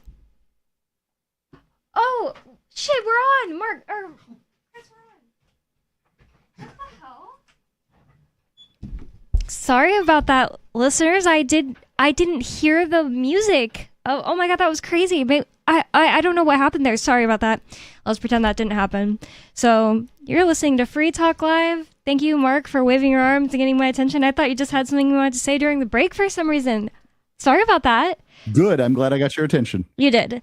Yeah. Anybody watching the stream is probably like really dumb. It was just me and Chris like hanging out talking about. I got a whiteboard that's helping me to remember to do things. It was only like 20 seconds after the music. Okay, good. Like looking at the clock, I thought it was like 2 minutes. But yeah. Yeah, that's really funny because it was really dumb what we were talking about. Literally just like we're like passing time. Yeah, passing time. Okay, let's pretend that didn't happen. You're listening to Free Talk Live. That means that you can call 603-283-6160 to get in on the conversation with us. We do have David from New Mexico on the line, but first, if you're tired of the oppressive rules and moderation of the big tech social media sites, our Mastodon server at social.freetalklive.com can set you free. Mastodon is free, open source, decentralized, and federated. Multiple apps are available for iOS, Android, Windows, Mac, and Linux. Social.freetalklive.com. With you on Free Talk Live tonight, we've got me, Bonnie. Mr. Penguin. And Mark Edge, remotely. And like I said, we have David in New Mexico on the line. David, you're on Free Talk Live. What's on your mind? Bitcoin, Mark, and Chris can play. But Bonnie probably sit out, I guess. Why? Hey, Mark, she had her shot last night. We did talk about Bitcoin last night. Oh, okay, gotcha. I thought you were like excluding Bonnie from our conversation on Bitcoin because she was a girl or something like that. Like seriously? Bonnie knows what Bitcoin is. This is boys and gay dudes only. Oh my god! Who only like something that rhymes with chicks. Not doing that. So Mark and Chris, Mark, your Twitter, your X, the bio in there. You know what it says in the bio, right? Well, Free Talk Live's bio, he means, right? Free Talk Live's bio. Yeah. Okay. Yeah. I don't. Well, okay. Well, I'll tell you. I mean, hey, everybody, do you hear that? Mark does not know what it says on Free Talk Live. Hey, I didn't even write it either. So I'll yeah, right. Yeah, you're gonna have to refresh our memories. That bio has probably been there for decades. Right. Yeah, I'll educate you all about Free Talk Live. Hang on a second. So, Mark, also, you guys pride yourself on, you were the first. I mean, that's what it says in your bio on X. You were the first, radio program or whatever the first media in the world to discuss Bitcoin outside of like Reddit or something. Okay, well, that's what it says. Yeah, in your that's bio. like the first like radio show to discuss it or something like that. No, not just radio. We were the first media. There wasn't even an article. Didn't on the Reason internet. or somebody have something on it before? Nobody has found and proven to us anything that was before the date that Free Talk Live has found. Yep. I can't find anything that qualifies as a media source. Now, if somebody went on their blog and wrote about it or something like that, that's not what I'm talking about. Yeah, I follow you. I'm talking about individuals and individual accounts. I'm talking about media. And I would love to know. And I can assure you, Max Kaiser is very frustrated that Free Talk Live gets to be first. Why? Who's that? He was basically second, and the guy's way more Bitcoin than we are. And in some ways, I kind of feel like he kind of deserves to have been first, but he wasn't. I don't necessarily think I agree with that one. I think Free Talk Live definitely deserves it. I mean, like, honestly, like it's all about, and everybody else is like sort of misconstrued what Bitcoin is all about, and the philosophy and everything else. It's like, it's not about making money. It's about control. It's about controlling, your value and money. What's wrong with making money? There's nothing wrong with making money. That's not it, though. Like, that's not why Bitcoin exists. Bitcoin wasn't created to make money. It was created to give people control of their money back. Right, but let me ask you this: would making money be an incentive for people who are not paying attention to Bitcoin and other crypto to pay attention and make use of it, so that the goal that you have might be accomplished sooner? It's not the goal that I have. It's in the founding document, right? Like, it's in the white paper. It's the whole reason Bitcoin exists. I chose my words poorly. I should never reference anybody participating with Free Talk Live, because they'll take it personally instead of generically like it is meant, and we'll go off on a wild goose chase. So let me take that back. Oh my God! Just keep going. We'll ask the question again. Where are you going with this? The question is, you would like people to adopt Bitcoin and use it for the mission that you laid out without describing that mission. And, a lot of people are in, but most people still haven't. No, I did describe it. It's to gain control over your money. There again, I made the mistake of saying you. So let me eliminate all proper and not. Use the term one. I found this to really work. David, you're absolutely talking about a phenomenon here on Free Talk Live where the pedants just lose control. Absolutely true. Don't use the second person. Use the third person. One must do this. In one French, might they do use it all that. the time. I was like, wow, that is so much more helpful to say one. Yeah. One. Yeah. Okay. So I think the LGBTQ ABCXYZ people would object to. Oh, come on, Chris, have some fun. Oh, Chris and his best friend Bob. By the way, Chris and Bob. Oh my God! I have the skill. My partner. You can put still photographs in front of me with no clues, like makeup and hairstyle or whatever. And I with greater than the normal odds, which would be like 50-50, they would be 90-10. I can tell you gay or straight on a still photo. What does that mean? Why do you, David and Mark, the two straight men on this show, have so much, like, I have the most knowledge about gayness? No, I am the most knowledgeable about gayness. I'm convinced that these people who love to talk about gayness, they're just closeted. Like they don't have the courage to come out themselves. Here's the alternative, Chris. We got a rear end to protect. What? I really want to know why you think you have to protect your rear end. Like, what is there to protect it against? Do you have are you around a lot of, I don't even think I can say this on air, but Careful. Yeah, those kind of people, because I'm around a lot of gay people, but I'm not around a lot of those people that you're referencing. I am not only a chick magnet, but a dude magnet, dude. Okay, one that clearly a group of dudes that are very violent. What do you mean? I don't get it. Well, because your typical gay guy isn't going to go. Isn't going to go and force you to do something that you don't want to do. Once again, you're inferring things that were not stated. I said a rear end to protect doesn't mean from a direct attack.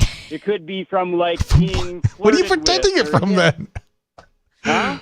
What does that word mean to you? Because protect to me means somebody wants access that you don't want to give access to. Chris, your autism is showing. Autism is showing. Come on, man. So I don't think so.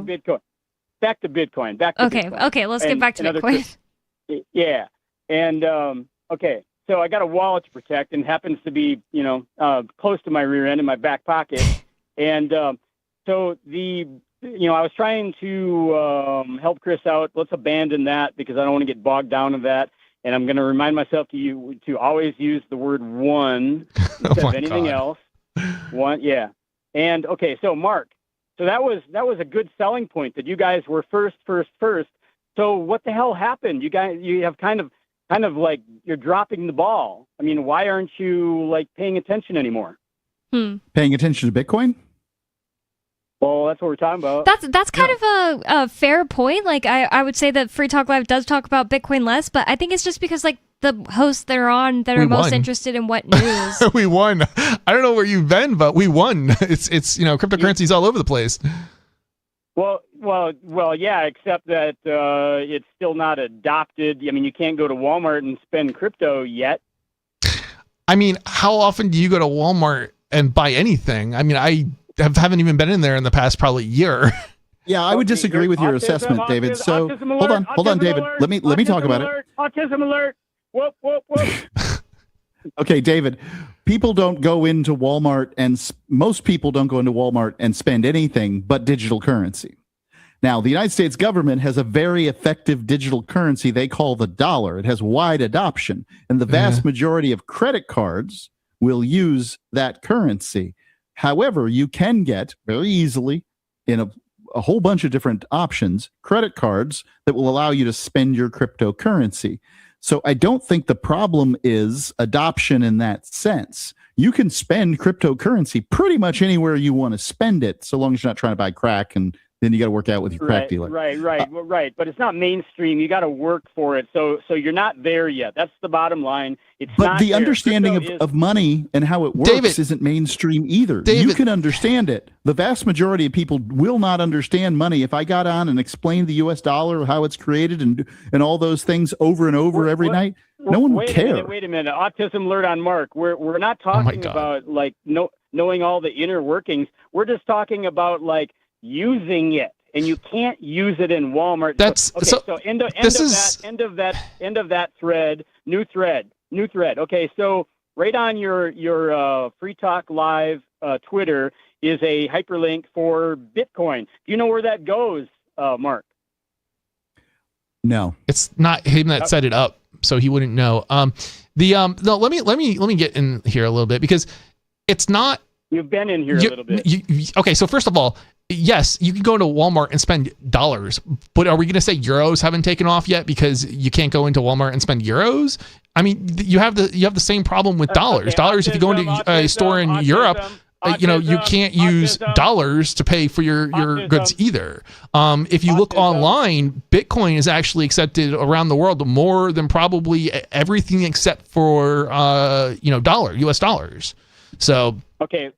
So let's back to where let me rein it in again. So where I'm going, Mark, is there's a hyperlink for Bitcoin, and I was asking you if you click on that link where that takes you, and you really don't know. And so I'm going to tell you it's like hashtag Bitcoin on Twitter. And so right on your own account, Free Talk Live, there's a link to learn about Bitcoin, and there's all kinds of helpful stuff there. And you guys, your own selves, don't ever even reference all of the helpful information that's there. Do you know how often we used to get told it was so annoying whenever we talked about Bitcoin too much? That was probably like the number one complaint when I first started the show, actually for like years. Like, you talk about Bitcoin all the time, nobody cares. Like, constant. And now the number one complaint is no, it's that not. you talk about Addison Rae. No, it's not. I really doubt it. Yeah, I don't talk about it constantly. Like, one person can call in with a topic you don't care about. Sometimes Turd calls in and talks about Addison Rae, and it's just like, okay, well, sometimes people can call in with a topic that David from New Mexico isn't interested in, and then later Addison Rae. And then later I think it's also important to note that this is just a general talk show, so we bring in whatever, anybody, including us, the hosts and the co-hosts on the show, bring in whatever we feel like talking about or whatever's in the news, right? Anybody can call in and change the subject, yeah. Right, so like it's just like if we're not talking about it as much, it may be because there's not as much. We're talking about liberty stuff, and cryptocurrency stuff isn't all liberty stuff, right? Like, I mean, we can talk about stable coins, but we kind of did that already. And a new goddess got her wings and created the best album of all time on my birthday, 2025. I should talk about Addison Rae more, if anything. But anyway, yeah, I'm joking. I want to say that we do actually talk about cryptocurrency still, and it's just a question of David. Whether or not there is cryptocurrency stuff happening in the news and so forth, and whether or not the person on is even aware whether or not it's you have to remember there's different people who co-host Free Talk Live, and so not everybody is necessarily going to be as aware of what's happening. And literally all of us use Bitcoin in our daily lives. Yeah, it's completely normal to us now. But the thing is that unless, for example, if I'm not on, or somebody else who's maybe more follows the technical stuff that's going on with it, it may, and you don't bring, nobody on the show or calling into the show brings it up, it may not, there's possible we miss. We're only doing the show 2 days a week now. So, I haven't even, for example, I'm usually bringing a lot of tech stories too. And I haven't been bringing in the tech stories when I haven't been on. So if I haven't been on in 3 weeks or 4 weeks or 5 weeks or something like that, it's possible that something got missed very easily. As opposed to, if we're on 5 days or 7 days a week, then, there's a much higher chance of us covering. I wouldn't say that there's been no Bitcoin news at all, but it's really been techie and stuff like that. Or it's been more financy, not even techie. It's been financy, I think, is because there was, so just to bring up a cryptocurrency related stuff. Yeah. Not Europe. Somebody just passed, was it the US? Somebody just passed a bill that I want to say something to do with I don't even think it has to do with crypto. It was sort of somehow tangentially related to cryptocurrency, basically. But I can't even remember what country it is, or it might have been the United States, or it might have been some other country. Oh, no, it was Russia. That's what it was. So Russia passed something, the Clarity Act, I think it might have been. Oh, the Clarity Act is the U.S. Oh, the U.S. Okay, so Russia passed something equivalent to the Clarity Act, as an example. And that was just the other day. But it was absolutely not about liberty, right? It is something that sort of, I guess, it's regulations basically saying who can use cryptocurrency in Russia, how much you can spend, whether or not you can accept it. So for international trade, you can get permission to accept it and use it in international trade at any amounts, but everybody else is basically limited, and you can buy it, but you can't spend it. Is basically what it equivalent of it is in Russia, as an example. This is something that really happened. Now, we didn't nobody's brought this story in, and frankly, I don't necessarily know how much I care to talk about this story either. It's not really a liberty-oriented story, and that's what we kind of tend to do on Free Talk Live. Speaking of which, to the extent that cryptocurrency is doing that, we talk about it. But to the extent that it's some bill that is doing the opposite, we may or may not talk about it, I think. Before the show, I brought up this story that I definitely want to get into about this guy who got charged even for wiping his phone with a code. Yes, this is definitely the story I want to talk about. This technology has been around for 10 years, but I guess now the government has figured out what it is, and now they're claiming that it's, maybe obstruction of justice or something. Let's see. This is from theguardian.com. U.S. government targets Cop City protester over phone operating system. Concern over U.S. effort to prosecute Sam Tunick maybe, accused by authorities of wiping his phone using Graphene OS. He didn't wipe the phone. The officer who entered the code wiped the phone. Exactly. Because he didn't know that the code that was being entered was not to unlock the phone, but it was to wipe the code. And I'm not sure what this is. Stopcop.city is a website for this protest. I hadn't heard of this protest at all. Have you guys heard of Cop City? I've heard of Cop City. It's basically a training ground for cops. In Atlanta. In Atlanta, yeah, something like that.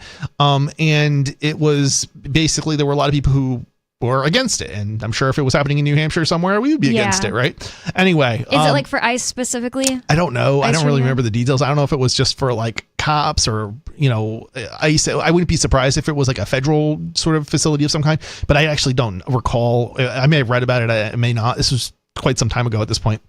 Anyway, so he just happened to be one of the protesters. And why don't you go on with the story because you actually got the story.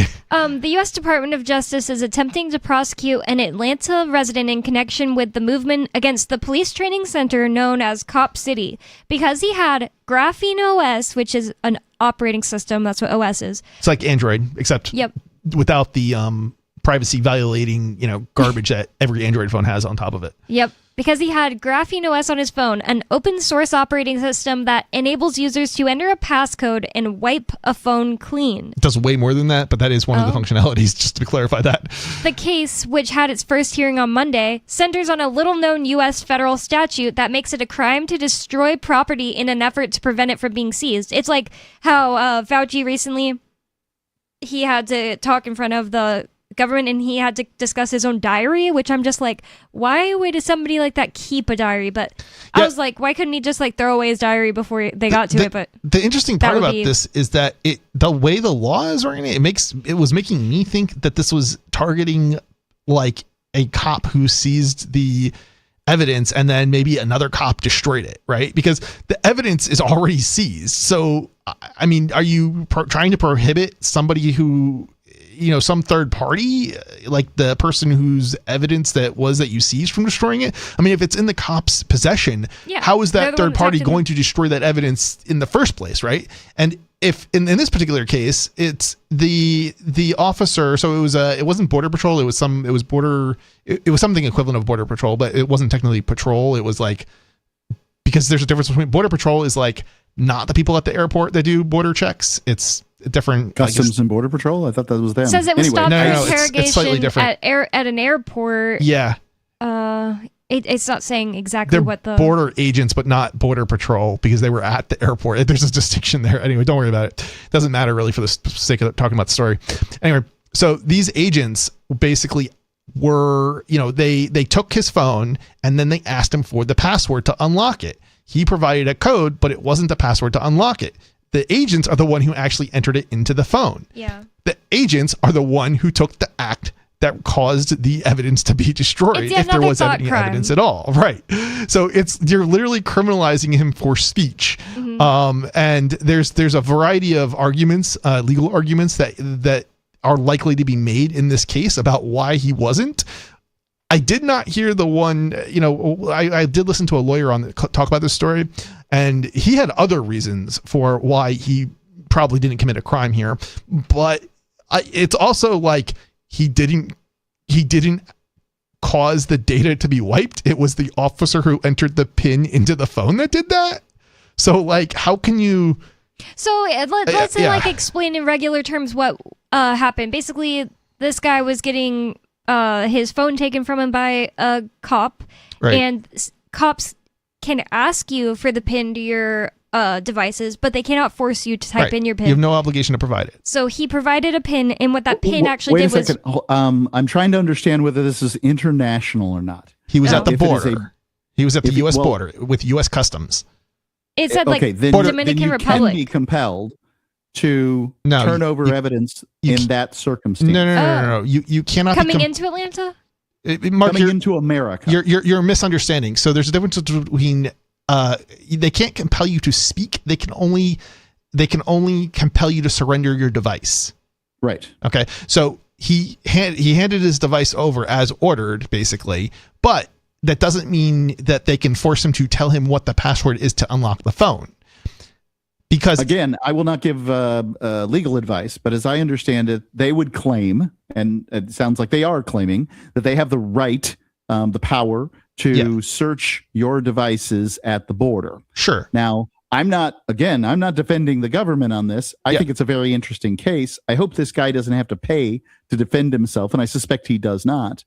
But this is how we decide in America how things work. It sucks. Yeah, Mark, it really sucks, ladies and gentlemen. The idea that your government pays lawyers to come after you and then you have to pay to defend yourself is they spend your money to go after you and then you have to spend your money to defend yourself. It is a terrible one-sided system that is completely broken and cannot be repaired. The lawyer industrial complex is so thoroughly ensconced in this country, you will work in and die before it goes away.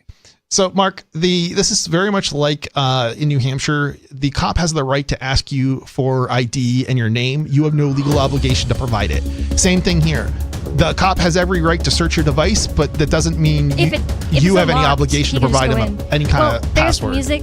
More Free Talk Live coming up. 603-283-6160. That's 603-283-6160. More Free Talk Live coming up. Don't go anywhere. You can call in and bring up whatever's on your mind, and we'll get more into this interesting case when we return. More Free Talk Live coming up. According to members of the 1998 University of Virginia graduating class, Governor Jim Gilmore's commencement speech to them continues to be a deep well of wisdom and guidance even 15 years after it was delivered. Classmates confirmed that while friends at other universities heard from such figures as Jimmy Carter, Kurt Vonnegut, and the Dalai Lama, the inspirational words of Virginia's 68th governor continues to profoundly inform their lives and actions. Whenever I face a dark moment in my life, I just think back to Governor Gilmore's speech, and it almost instantly puts things back into perspective. It's like he said, go forward and be successful and achieve your hopes and dreams and aspirations.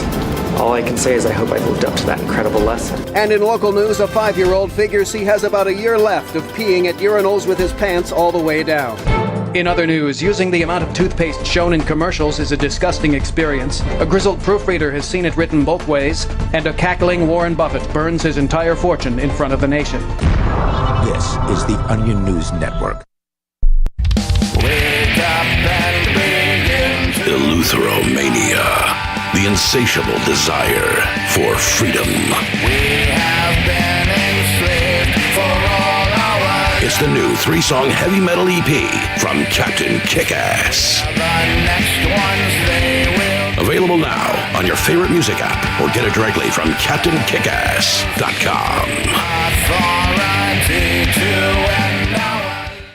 If you want to know the latest about Free Talk Live before we go on the air, all you need to decide is how you want it delivered. It's your choice. Visit news.freetalklive.com to receive our usually weekly news updates by email. Plus, we have a Twitter account at twitter.freetalklive.com, and you can follow us on the decentralized Mastodon platform at toot.freetalklive.com. So please follow us at toot.freetalklive.com and sign up for our emails at news.freetalklive.com. You're listening to the live edition of Free Talk Live. Hour number 3 is next after the news here on the Liberty Radio Network at LRN.FM. From Feature Story News in Washington, I'm Nick Harper. Ukraine has launched one of its largest aerial attacks of the year, sending more than 600 drones towards Moscow alone and hitting other targets throughout the country. Russia's defense ministry says it destroyed more than 800 Ukrainian drones overnight, but the strikes still caused significant damage, setting fire to a major logistics warehouse and killing at least 7 people in total. Ever since Dasha Chernyshova reports from Moscow. More than 600 Ukrainian drones were aiming to target Moscow and the capital region. They were downed on their approaches, but still they managed to inflict the damage. And one of the largest damage and the fires is at the Wildberries Marketplace logistics warehouse that is located near the city of Podolsk in the village of Kaledin. And this is the largest Wildberries warehouse, and that has caught fire. We understand from the eyewitnesses that helicopters were involved into the extinguishing of this major fire there. US envoy Jared Kushner is set to meet the Hamas leadership, with Egyptian and Qatari officials present in a fresh diplomatic push to revive the stalled Gaza peace plan. Israeli Prime Minister Benjamin Netanyahu has rejected the American-backed 15-point proposal. That happened last week when he said Israel would not pull back from any territory in Gaza until Hamas is fully disarmed. FSN's Blake Sifton sent this report from Tel Aviv. The Israeli military was meant to return to the so-called yellow line. That is the position that they held in Gaza when the ceasefire came into effect in October of last year, when they were in control of some 53% of Gaza, but they have since pushed deeper into Gaza and now control around 60%. However, the Israeli government came out and rejected this plan. They said that they would not withdraw from any part of Gaza, including back to the original yellow line, until Hamas is completely disarmed. So that essentially killed the plan in the eyes of many, because Hamas was not expected to fully disarm without any withdrawal in return. 3 people, including 2 Congolese nationals, have been arrested for trying to breach security at the Southern African Development Community Summit in Durban, South Africa. Tanzania is one of the countries taking part and has been laying out its priorities for the bloc. FSN's Isaac Kando reports from Dar es Salaam in Tanzania. Its message to the SADC summit is that the region should focus on prioritizing specific projects that have high impact. And this is because of the meager resources that Tanzania deems the region has. And therefore, it's calling for countries in the Southern African Development Community to focus on particular projects that it feels may be able to yield the best results. From bureaus worldwide, this is FSN. With FSN Spotlight, I'm Simon Marks. What happens if there is no conclusion anytime soon to the war in Iran? Now heading towards the 6-month anniversary of its commencement at the end of February, there is no indication that negotiations are even close to getting the Strait of Hormuz reopened, much less resolving long-term issues including Iran's nuclear aspirations that President Trump cited as the principal reason for starting the war in the first place. Alison Miner is a former National Security Council Director for Arabian Peninsula Affairs in Washington, and she told Foreign Policy magazine the who's up, who's down commentary over the negotiating process may be misplaced. I think something that's missing from the conversation is the prospect that the war will not end. Most wars over the past 80 years do not end. Less than 20% end in a decisive military victory. They settle into a kind of cold peace that can often be quite exacting for all the parties involved and breed continued conflicts across the region. And I think we're gearing towards a situation where the US-Iran conflict could settle into something that looks a lot like that. Tomorrow, what does all that mean, not only for Iran and the United States, but for the world's economy, with so many governments fervently hoping that the war does come to an end in order to restore international economic stability? With FSN Spotlight, I'm Simon Marks. And the main news again, Ukraine has launched one of its largest aerial attacks of the war, sending more than 600 drones towards Moscow. US envoy Jared Kushner is going to meet the Hamas leadership in a fresh diplomatic push to revive the stalled Gaza peace plan. And 3 people have been arrested for trying to breach security at the Southern African Development Community Summit in South Africa. That's Feature Story News. Nick Harper reporting. Friends of local man Carl Brewster told reporters this week they are all absolutely at a loss as to how he is not completely depressed. I've known Carl for years now, and he really is a great guy, super nice. But honestly, I don't know how he doesn't go home and cry himself to sleep every night. I mean, walks dogs for a living and no one will ever date him. I really don't get it. Saying that they were baffled at how their close friend managed to remain even moderately happy day in and day out given his life circumstances, sources confirmed they were regularly confronted with Carl's perplexingly gregarious and affable demeanor. I mean, Carl's life really, really sucks, but somehow he manages to wave good morning to me every time I see him, and he always has this big smile on his face. Maybe he's on some kind of medication. Things have always been really awful for Carl, but he's never really been depressed. I mean, I make 3 times as much money as him, and I'm totally miserable. Honestly, we all thought he would have killed himself by now, but he hasn't. This is the Onion News Network. You can stick it to the man and big tech. Join our FTL social mastodon at social.freetalklive.com.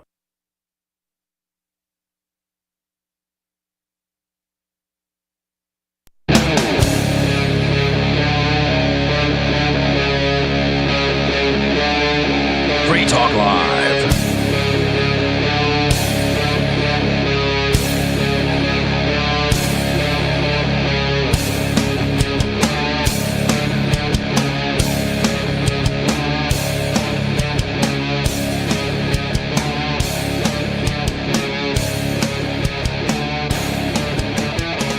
It's Free Talk Live, talk radio that you control. That means that you can call 603-283-6160. That's 603-283-6160 to get in on the conversation with us.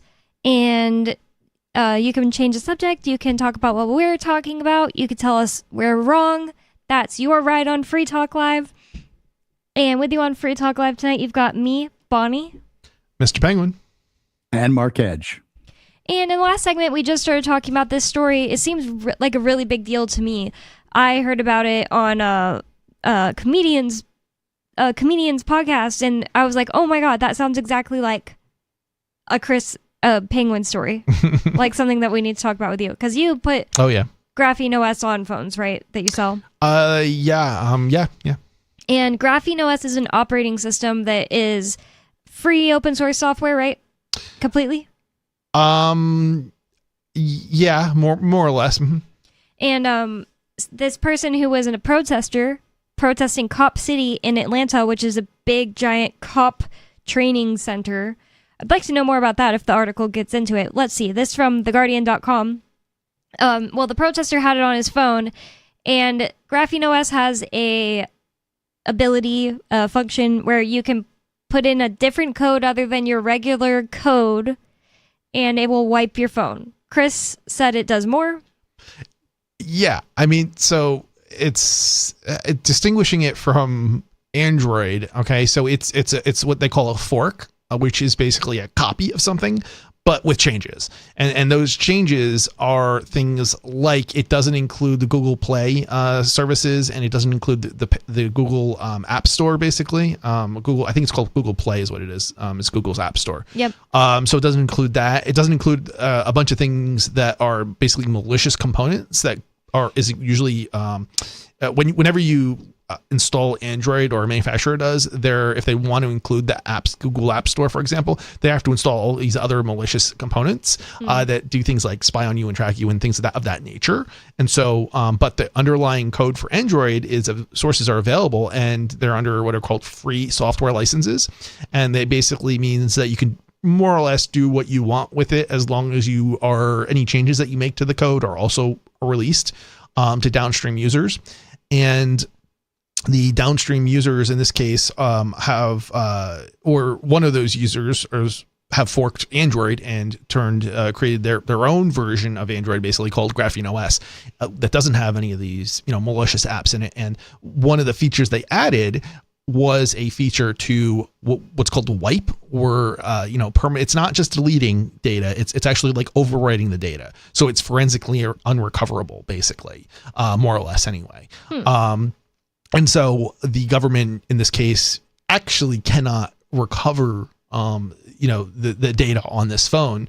Now the data was not wiped by the user.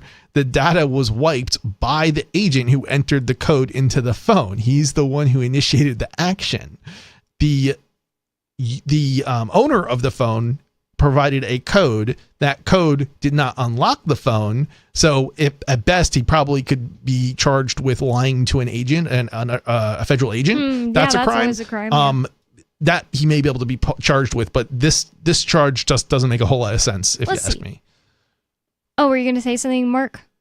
No, I think that this is an apt description of what's going on, and I wouldn't interrupt Chris because, yes, correct. Yeah, that's just. I want to see if the article has any more information. It says, experts say this may be the first time the law has been aimed at the operating system, Graphene OS, which works on Google Pixel phones. Well, the feature itself isn't illegal. That's the thing, and even. The thing is, if the person had not given the code, any code at all, then there's no possibility of this charge being brought, basically. And there's also no possibility of the charge of lying to a federal officer is also not possible. They could have planted it in a notebook where the cops were going to take it, where it says phone code. Well, so one of the defenses against this probably is that he was compelled or he was made to believe that he was compelled to provide a code, and so that's probably there's a decent chance that is going to be used in his defense or something along those lines, because you can't be compelled to speak. Basically, he had asked for a lawyer at the top prior to him being told he has to give basically his code to the officer. And the reason the officer said basically the way the officer worded it, I believe, was something along the lines of we have a right to your phone or something like that. You heard about this already? You're saying in this case? I've read this story or a version of the story, and this is what happened basically. So he was kind of made to believe that he was he had to provide them a code. And so that would constitute, compelled speech, which they can't do basically. And so there are certain things that they can do at the border that they would need a warrant for under ordinary circumstances. For example, they can seize the device. They do have a right to search it, but that doesn't necessarily mean that you have any obligation to assist them in that search. And so you can refuse, and they will then seize the phone and try and get access to it. They'll send it off to a forensics lab and try and gain access to it. They will fail in this particular situation probably because the phone, as long as the phone is off, they won't be able to gain access to it because it's encrypted. Now, if the phone was on, their forensics people might be able to gain access to it even with the passcode. But he could have done this. He could have done this in a way that would have been basically impossible for them to gain access to his stuff. He probably was not as knowledgeable, as maybe a more technical person or somebody who is just generally more knowledgeable about their rights and things. But yeah, I mean, generally speaking, you shouldn't traverse the border with anything that you wouldn't want the government to see, basically. That's just a general. In this case, he was put on a terrorism watch list because of his alleged association with the movement against Cop City, which is crazy. That shouldn't be okay. Yeah, obviously not. There's probably a problem there too. But their justification they were using was actually child porn, which there was no reason. There was no articulable reason that they like that. The argument didn't make any sense at all. Because they always do. Yeah, we got to check this phone because there might be. Right. C-SPAN on it. Yeah. And, what I think this is an important case, and that's why I'm interested in it. I feel bad for this person being held up as, this person's life is being used as a shield for our own liberties. Absolutely. Because we need to know the answer to the question, exactly how much information do I have to give as an American citizen who has a right to enter this country? Yep. Do I have to give a Customs and Border Patrol agent at the border? No, you don't. They cannot compel speech because they don't even know that you know the password in the first place, right? Like it could be a phone, but you don't necessarily. He could have accidentally given a code that wiped the phone. Right. Exactly. Like, and this is another part that like they would have to prove, like in a courtroom. So he should definitely remain silent at this point because they're going to have to prove that he knowingly provided a code to wipe the phone and it wasn't. Yeah. Like, anyway. I mean, we always think that, and then people get charged with all kinds of thought crimes all the time anyway. So. Sure, and they get convicted too. Yeah, exactly. Now, it's also worth pointing out that we know for a fact that they were not looking for child pornography. And the reason is because they've already stated that the reason that they pulled him out of line and interrogated him was because he was on this, terrorist list that makes no sense because there's no evidence of terrorism either. But this is one of the ways the government, tries to, well, one is accusing you of things of crimes that you didn't actually commit and they know it, like child pornography. But they try and use that to coerce you into talking. Right. And of course, the other thing is they like to use the word terrorism, even though most of the people who are on the terrorism lists aren't terrorists and have never ever had a thought of terrorism. But they're using this because they're using it to coerce people into, providing them access to stuff that they don't have any obligation to provide them access to. If you say, I'm not going to give you my password or you just remain silent, they're going to accuse you of being a pedophile. And it's like most people don't want people thinking they're a pedophile. So they surrender their code, even though they're not looking for child porn. And so, yeah, I mean, you have to have a solid understanding, and you also have to have, you have to be a man. Trying to use that figuratively and say this on the air. But yeah, I mean, you basically have to be a man and stand up for your rights. When agents are, trying to it was like doing things you're not obligated to. They had already inspected his phone, it's saying in this article, and then they took him into a room with several chairs and a camera and a microphone, and several agents began a secondary inspection. But all their questions were centered on child sexual abuse images. That would be really kind of scary to a lot of people. And one of the other reasons they do that is because I'm scared just hearing it. It's going to also taint the jury. So, for example, it's going to make the jury think that you're some sort of pedophile when you start, when this goes to court. Yeah. And it's like, obviously that's not why this case is here before the court, but they can that they can bring that up now. And it's like, and it gives the jury this impression that they're going after this bad person. And it's like, and of course, as soon as you say the word child porn, or pedophile or anything like that, it doesn't matter, that there's no evidence for it. It's, juries convict unfortunately, juries are terrible.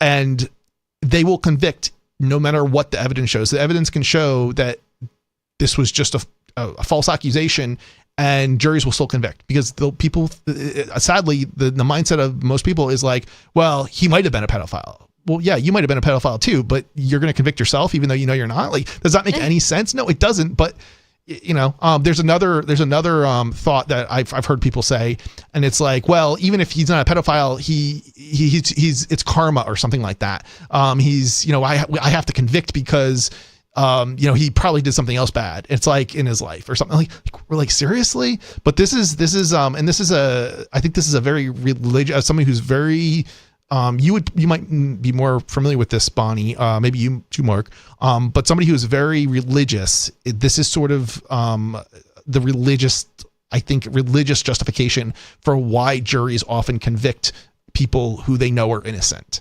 And it's along the lines of basically, bad people are, you wouldn't be here if you weren't a bad person. And so Chris, I disagree. And I'm going to call the autism alert on this one. No, go for it. The reason is because human beings suck at being good. Okay. We value way above truth. We value social cohesion. And there's truth to that too. So there were some tests done, and this just shows you how wildly crazy it was. They were shown pictures. There were called 5 people at a table. 4 of them were not test subjects. 1 was a test subject. They show the first person this color, right? And it's obviously blue. Yeah. And then everybody at the table says it's red, it's red, it's red, it's red. And it gets around to the person who's actually a test subject. And about half of the time, that person said it's red. It was a different color than it actually was. So Mark, now, this is see what you're saying is that's what you're saying is 100% true, but it's not just that. It's a combination of these things, right? Sure. Yeah. Well, we do have a caller on the line. Can we come back to this in a bit? Sure.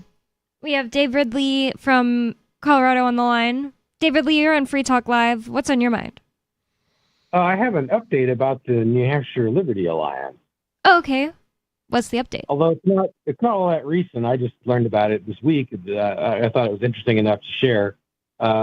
This is the organization that sort of rates all the New Hampshire politicians, and this is probably the first organization that the Free Staters set up when they first started moving to New Hampshire. Really set it up before really hardly anyone had moved, actually. Yeah, I don't even know if this is completely Free Stater setup. It was, I think it was a combination of Free Staters, if my memory is correct. I feel like non-Free Staters.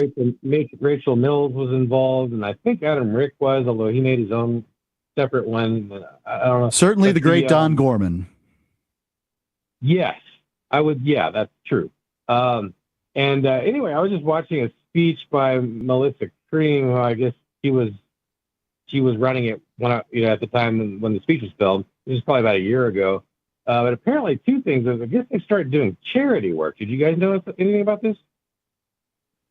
No. New Hampshire Liberty Alliance is doing charity work, like outside of like their normal stuff? No, I hadn't. Yeah.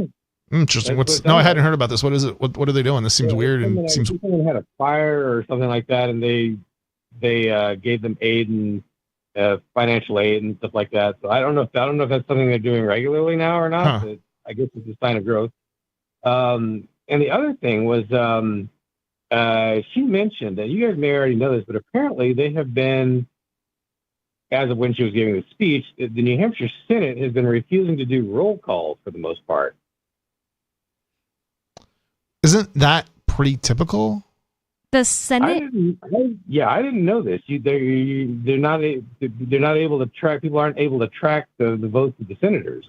Oh. Yeah, I think it's isn't it because you need like 2 reps or something, and they just haven't been able to 2 or 3 reps or something, and they haven't been able to get those numbers because there's only 24 senators, I think, and the New Hampshire Senate, and we've only had I mean, up until recently, we haven't had any libertarians in the Senate, and now we have like 24. Somewhere between 2 and 5, depending on how how. So, Dave, this is a good problem to have, which is to say that libertarians are so much a part of the conversation in Concord that now they have to do politics in order to get the things they want to do to get, and that kind of thing. So we all know that politics is ugly and yucky, right? And now, instead of just being the lone amount of people that are voting in a principled way or whatever, we have these situations where leadership believes that the NHLA's rating system actually gets in the way of them getting more liberty-oriented stuff. Now, I'm not saying that's true or that's false. What I'm saying is that is what they say, is that essentially when they don't have these roll call votes, that they're able to get people who would otherwise vote in a libertarian fashion to vote in a what the NHLA might call a non-libertarian fashion in order to get something that they want down the line. This all has to do with accountability. So in the House, there's always enough libertarians to force a roll call, I believe is what the sort of the situation is. And so they do. And that's how come, the New Hampshire Liberty Alliance is able to basically keep tabs on, and give the Congress critters a rating in that House. But in the Senate, that's not unfortunately been the case. Again, this is my understanding, and if anybody thinks I'm mistaken about something, feel free to point it out. So this is the first time I've heard anyone say that they're hiding their votes to protect themselves from libertarians. Where did you hear that? Yeah. So where did I'm not telling you.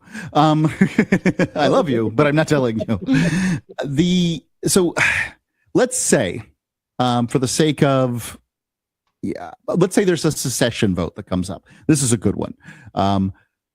The secession vote comes up and says that, hey, the right of the people of New Hampshire to vote on a secession bill. Now, you and I would say it is the right of the people to vote on secession for the state of New Hampshire because we're libertarians. We believe that is a right of the citizens of New Hampshire. However, there are many people within the government of New Hampshire that don't think that's a great idea to even give the option. We should even make national news that we're doing such a thing. So they would be willing to trade things if they thought this bill might even have a chance of passing. They'd be willing to trade some things. How about a guarantee that we never, force seatbelts? Would you be willing to trade that right now for this vote? And then the libertarian says, that knows that it's not going to pass anyway, that voting on this is meaningless. They trade their meaningless vote for something meaningful, and that's politics, right? Is it good? No, but it is so. Yeah. Well, the other thing is that you were right what you were saying before. It only takes one senator and 1 second to get a roll call vote, and they can't even pull that off. So there's something going on in the Senate. I don't know how long it's been going on, but it smells dirty. I mean, this is the history. I mean, the Senate is the least libertarian in the, it's been the least libertarian the entire time that we've been in New Hampshire. Yeah, probably worse than the governor. Don Gorman referred to the New Hampshire Senate as a terrorist organization. Yeah, the Senate is a cesspool, when it comes to, liberty. And unfortunately, we've been. I mean, it's been getting better. Don't get me wrong. We actually have made less progress in the House over the last 5 years, and we made a lot of progress in the Senate. Because even a single senator there's 400. 400 reps in the House, in the New Hampshire House. So if we get a couple of House reps, it makes things a little bit better. But if we get even a single senator in the Senate, then, when there's only 24 of them, well, that's as a percentage, that's, that's a lot more progress than a single senator, or I'm sorry, a single rep in the House, additional rep in the House. We did have a libertarian senator for maybe, 4 years or so, Jim Forsyth, but he died in a kind of a sporting accident about 5 years ago. When was he a senator? in the New Hampshire House. How long ago was it? Roughly the 2014 era. Oh, okay. I know he was doing sound money stuff. I was not aware of that because my understanding was that our first libertarian senator was only of like maybe 5 years ago or something like that, and now we have like somewhere between 2 and 5 depending on who you ask and depending on who you consider to be a libertarian basically. Yeah, Jim was a longtime local Ron Paul guy, but Keith Murphy, I guess he's the one you're talking about now. He's an actual free stater who's around 05. But yeah, that's where things stand in the Senate as of a year ago. Yeah, I think what it is it's something like 2 of them are free staters now, and or they were a couple years ago anyway. When I heard about it, and it was like maybe 3 of them were not, but they lean libertarian, something like that. So like it's a pseudo 5, maybe 2 more solid. Wow.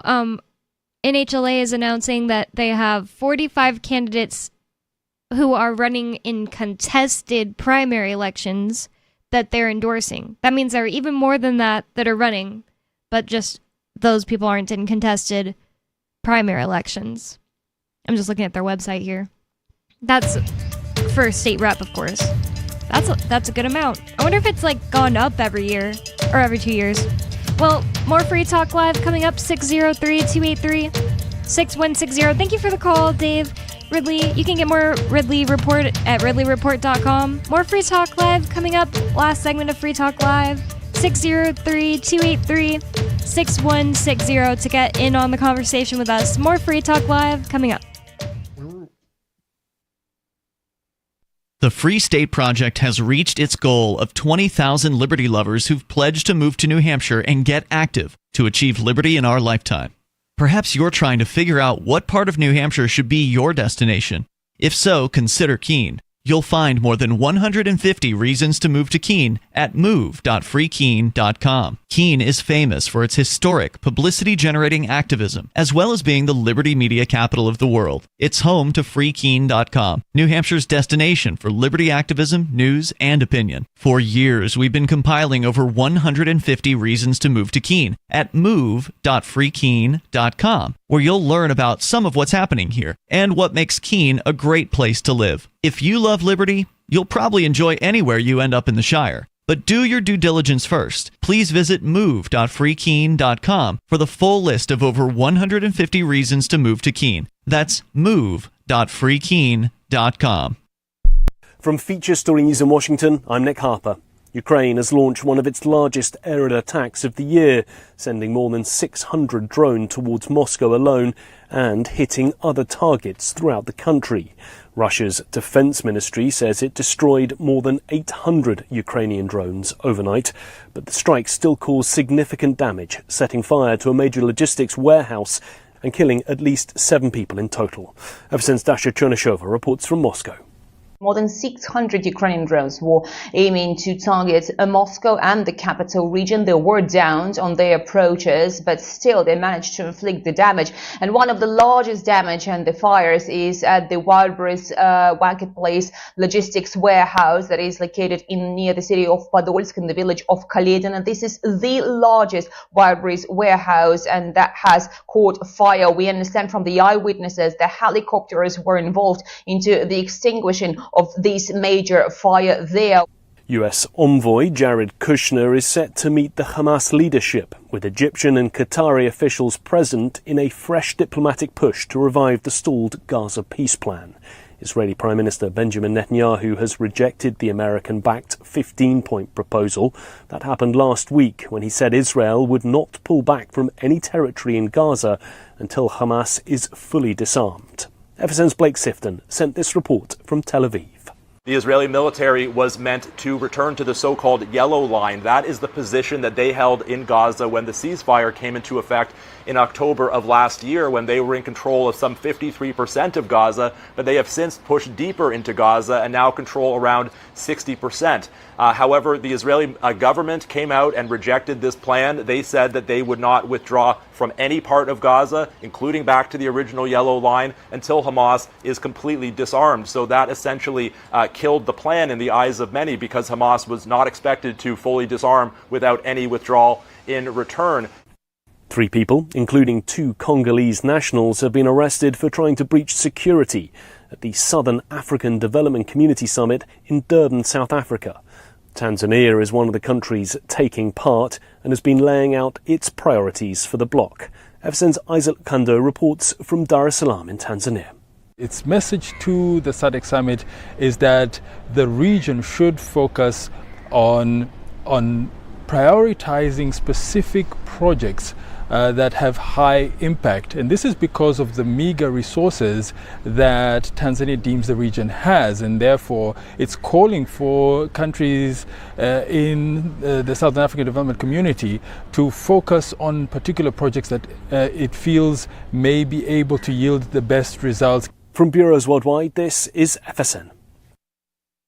Don't miss a moment of Free Talk Live. Get our archives daily via our podcast at feeds.freetalklive.com.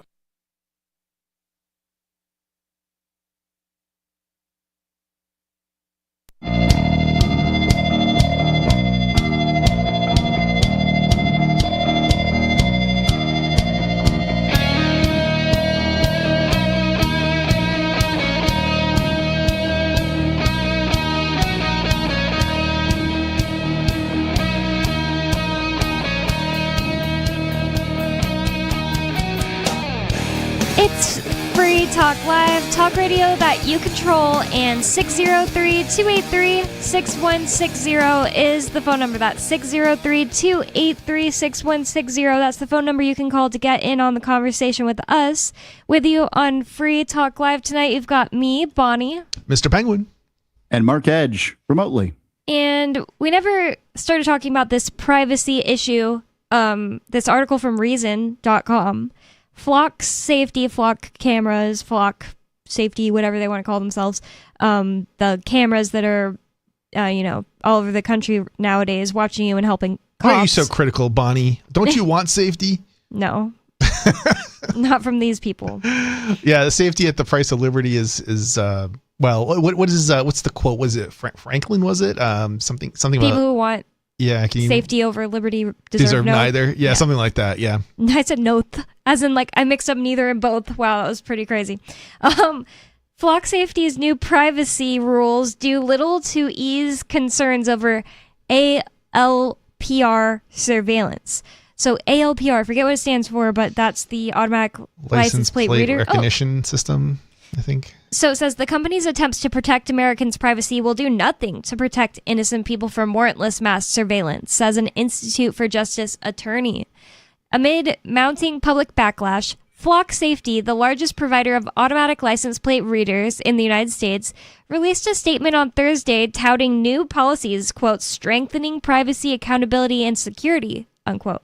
But the changes still fail to address the constitutional concerns held by civil liberty and privacy advocates. Yeah, the humorous part is even the civil liberties privacy advocates are like they're not even anywhere near strong enough.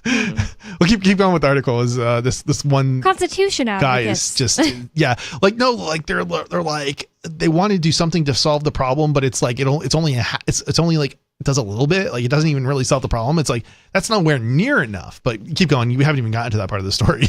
Over the last few weeks, debate over ALPR systems has reached a new high. Privacy and data security concerns over the mass surveillance technology have prompted an anti-flock movement, including websites that map more than 130,000 ALPR cameras across the country, and a search engine that can find whether a particular license plate number has been looked up in Flock's database by a cop, by the way. And that's called haveibeenflocked.com. Yeah, it's not a complete database. It's just a database of those of what they have, of what they've been able to get through Freedom FOIA. of Information Act type requests. Yep. Even then some departments are like redacting heavily their stuff that they're mandated to report and stuff like that. Yep. It's really dirty stuff. So in at least 23 states, activists have resorted to destroying the tech, according to The Guardian. And in July, over 20 local jurisdictions canceled their contracts with Flock Safety entirely.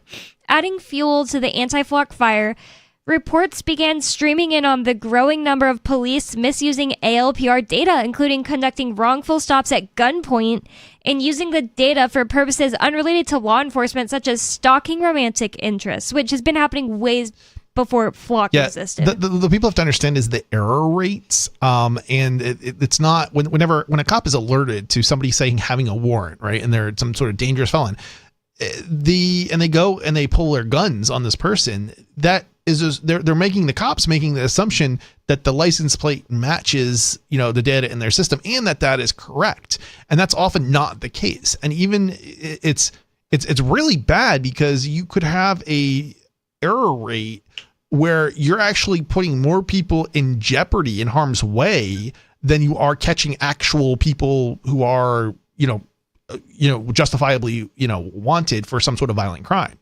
So, I mean, and you're going to end up with that type of situation when you're scanning every single license plate, because the error rate's going to be huge.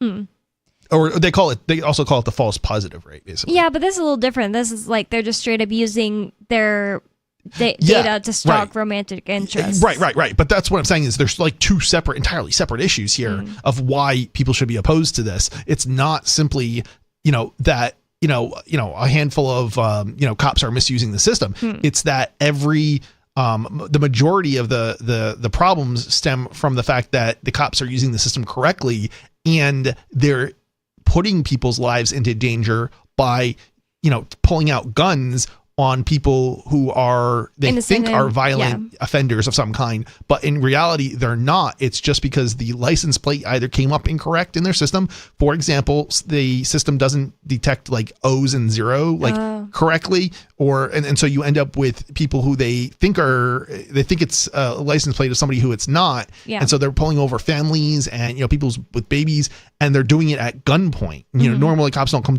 up to you at gunpoint, but when they think you're a violent felon who's wanted, they come up to you at gunpoint. And in many instances, it just takes one, wrong move of the arm, or a cop thinking that you're going for a gun or something like that, even if you're not, even if you're doing everything right, for somebody to get killed. And so you end up with, people getting killed over, that are completely innocent. And this is why one of the reasons why these systems are actually extremely dangerous, to implement in the first place. The cops are going to justify them, because they're catching, bad guys. But the reality is, if you're also killing people, innocent people in the process because of it, because of imperfection in the system and or bad data that's being entered into the system by other departments, which is another entirely different problem, but it's also another part of the problem. So there's like at least three different things here that we're sort of describing, that all combine together to make it a huge problem.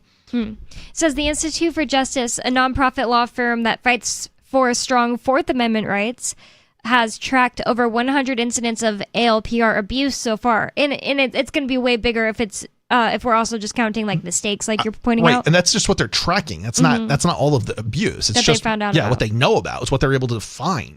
In response, Flock Safety recently announced new data security policies. The reforms include lowering the default data retention window from 30 to 7 days, so holding on to data. The data is tagged for preservation, making the company's auditing tools mandatory for all customers, and requiring case numbers for all law enforcement searches. Oh, that's a good one. So that way the cops can't just like search you up because they think you're hot or something and want to know about you. The problem is that one of the problems they have is that the cops are entering false information into the system in the first place, or very vague information. Like they'll put, I don't even know what an example is of what they would put in, but they'll put in like investigation. Yeah, that's a good example, I think, of what they're doing is they'll type in why are you doing the search? And if the reason they're putting down is investigation, well, how do you audit that? You can't audit that. Or I mean, I guess you could say, well, you could say they're committing a crime or violating the rules or something. But obviously there's no penalties going on here, because if there were penalties, then cops wouldn't be typing in words like investigation as opposed to putting the actual reason for the search in the first place. It doesn't take anything but a cursory thought on this. I mean, we have 10,000 years of evidence that when the watchers watch themselves, they abuse the systems that are put in place in order to create justice, that it doesn't take long for those that are supposed to dispense justice to dispense injustice on their own behalf. The reason the founding fathers picked up muskets and attached bayonets to them and then ran them through the king's men was because of this very problem. This is it. If you like flock cameras, and there are not very many of them, you're a redcoat.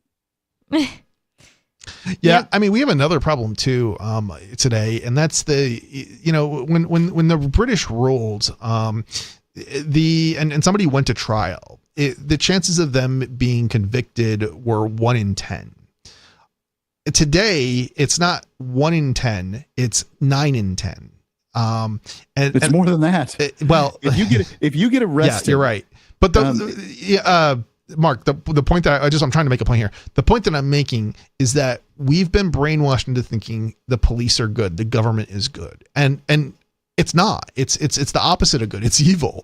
And the difference between British rule and American rule, so to speak, is that we're under this false belief.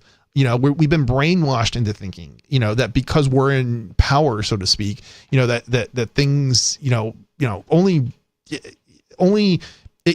It must be true, right? It must be true because we put these people into power, right? Through the system called voting and democracy. But that system has proven not to be very effective. It has not worked very well. Yeah, but most people don't know that in America. And they think it's like synonymous with God. I'm not pushing for a dictatorship or anything like that. That's not what I'm suggesting. I'm simply suggesting that the system that we have is terrible. Yeah. And we need to be more cautious, about the people that we are, advocating to be convict the person. Well, no, because how can I convict somebody when I know the state is lying, when I know the prosecution is lying, I know the cops are lying, when all these people are lying about something, how can I in good conscience, vote to convict somebody?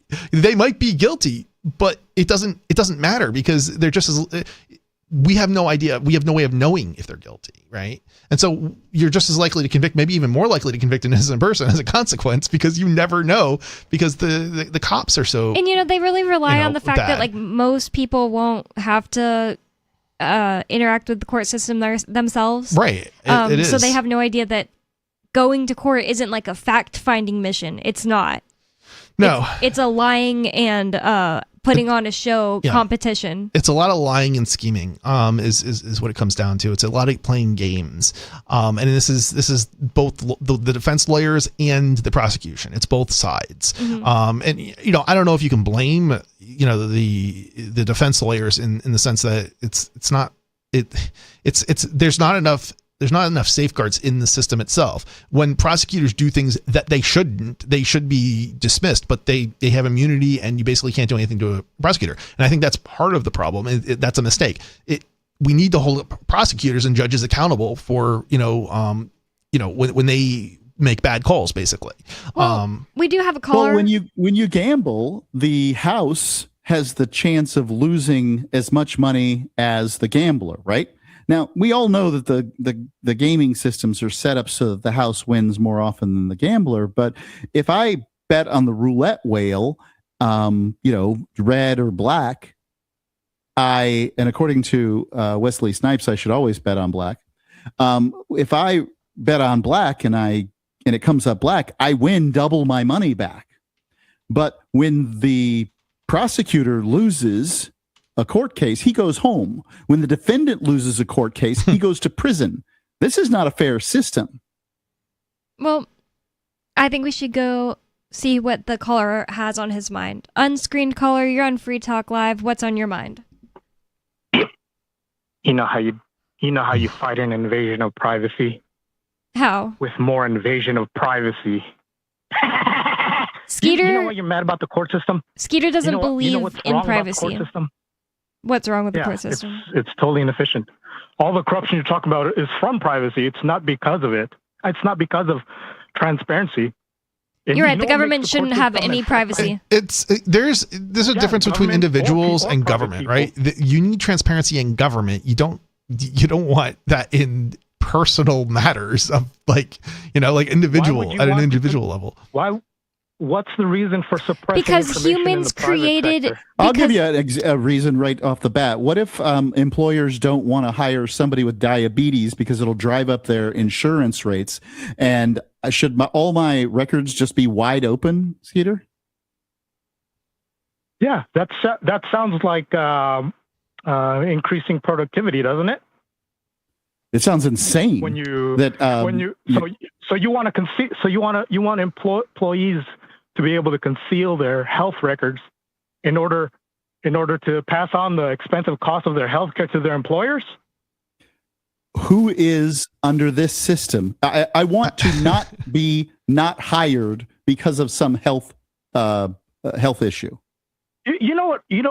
You're also not looking at the benefits of a truly transparent system. You don't even when you're Skeeter, if you want a truly transparent system, why don't you move to one? Why in the world would you come to a country where the founders said that you have a right to privacy and then try to change it? No. Isn't your whole thing that you think the government is, good the way it is, and now you want to change this? It just proves you're a statist. I'm a capitalist, Mark.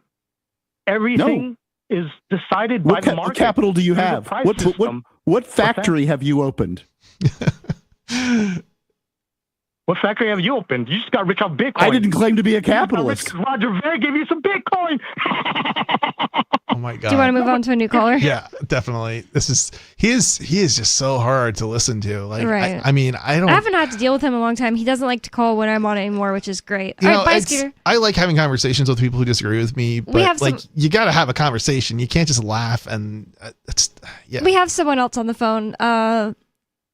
I forget what name you go by. Hopefully somebody you can actually have a conversation. Caller. What's on your mind? What's your name? Sorry. I was just calling.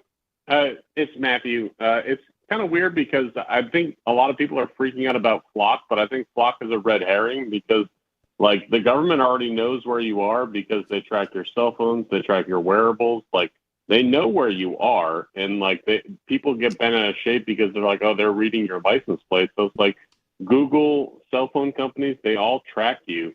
Yeah. And no one talks about it. And people are getting freaked out because they're like, oh, well, they're taking pictures of my license plate. And it's like, well, I mean, you also have a Garmin watch or whatever it is that's being tracked by ISPs, cell phone providers. They all know where you are. And if the government asks where you've been, all those companies will bend over backwards and just give all of your data to any government agency. I think you on one hand you bring up a good point, but I think the counterpoint is you also don't have to carry a cell phone on you, right? And I don't, for one. Or I don't carry one with a modem that's on or something of that nature. Anyway, the point that I'm making is those are things that like you at least have some control over. You don't have any control over a license plate being on your vehicle or not. For the most part, if you don't put one on your car, they at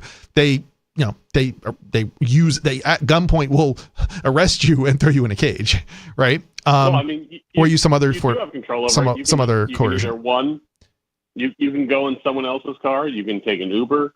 You can ride a bike. There are ways around so what you're saying is your freedom is restricted. I mean, to some degree, that you're right. I mean, there are some steps you can potentially take to mitigate some of these issues, but only to a certain degree, right? Like I can't drive to New Jersey. I mean, I'm sorry, I can't walk to New Jersey or bike to New Jersey. I mean, maybe some people I can't personally, but the point that I'm making is that like there's everybody sort of has almost everybody's going to come up against a limit at some point.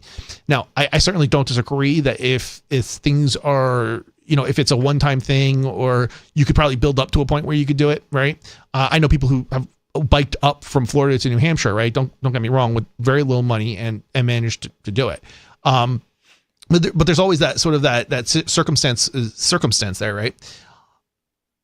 Well, I mean, you can take a bus to New Jersey and sure, but there's also tracking. All you want. There's also tracking going on. Yeah, there. like you have to buy a ticket. I have a choice if I want to give my information to Google or not. I'm trading things for that. I really don't have much of a choice and don't forget the government demands that I pay for these roads, whether I drive on them or not. Yeah. Google has never demanded my money from me. There's some difference in what you're saying. Sure, Google will turn over the information I have to the state, if whatever I've given to them. But Google doesn't really care if I turn it over or not. I can buy one of these phones. I don't know what kind, I can't remember what the operating system was we just talked about. But I can have one of those. Yeah. No, go ahead. Graphene OS. Yeah. Graphene OS. I can have that if I want. So, there are choices that you can make. You don't have to willingly give up your information. True enough, Americans do give their information up, but it shows how little they trust the state when they say, look, I'll give my information to Google, but I won't give it to the county of Chippewa. Sounds real. Well, yeah. Well, I think the weird part though is that like a lot of people don't realize that like the Google Street View cameras that go around, they pick up Wi-Fi access points, and so like, and then everyone records all the MAC addresses of all the devices that are using, and so if you have the wherewithal, like pretty much Chris is the only one who's probably immune to this, but like if you have a smart device in your pocket.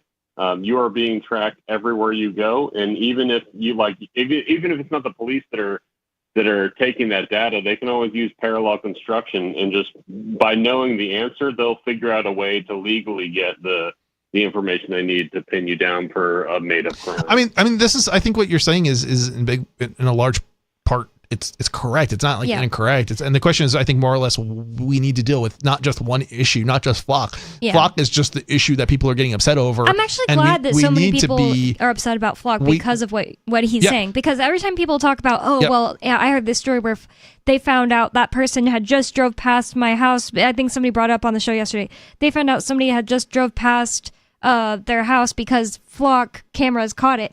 Well, I was even thinking then, I was like, yeah, well, it would probably take a little longer, but the government could get that information through his cell phone anyway. Yeah. But it's a good thing that people are hearing about this Flock stuff, and it's so in your face wrong that it's getting people to think about such ideas. You know what I mean? So it's also worth noting that there are other fights on this. So for example, there's something called geofencing, and I think there's been some good rulings on this, although I don't know if they hit the Supreme Court, and at least certain circuits, so certain parts of the United States anyway.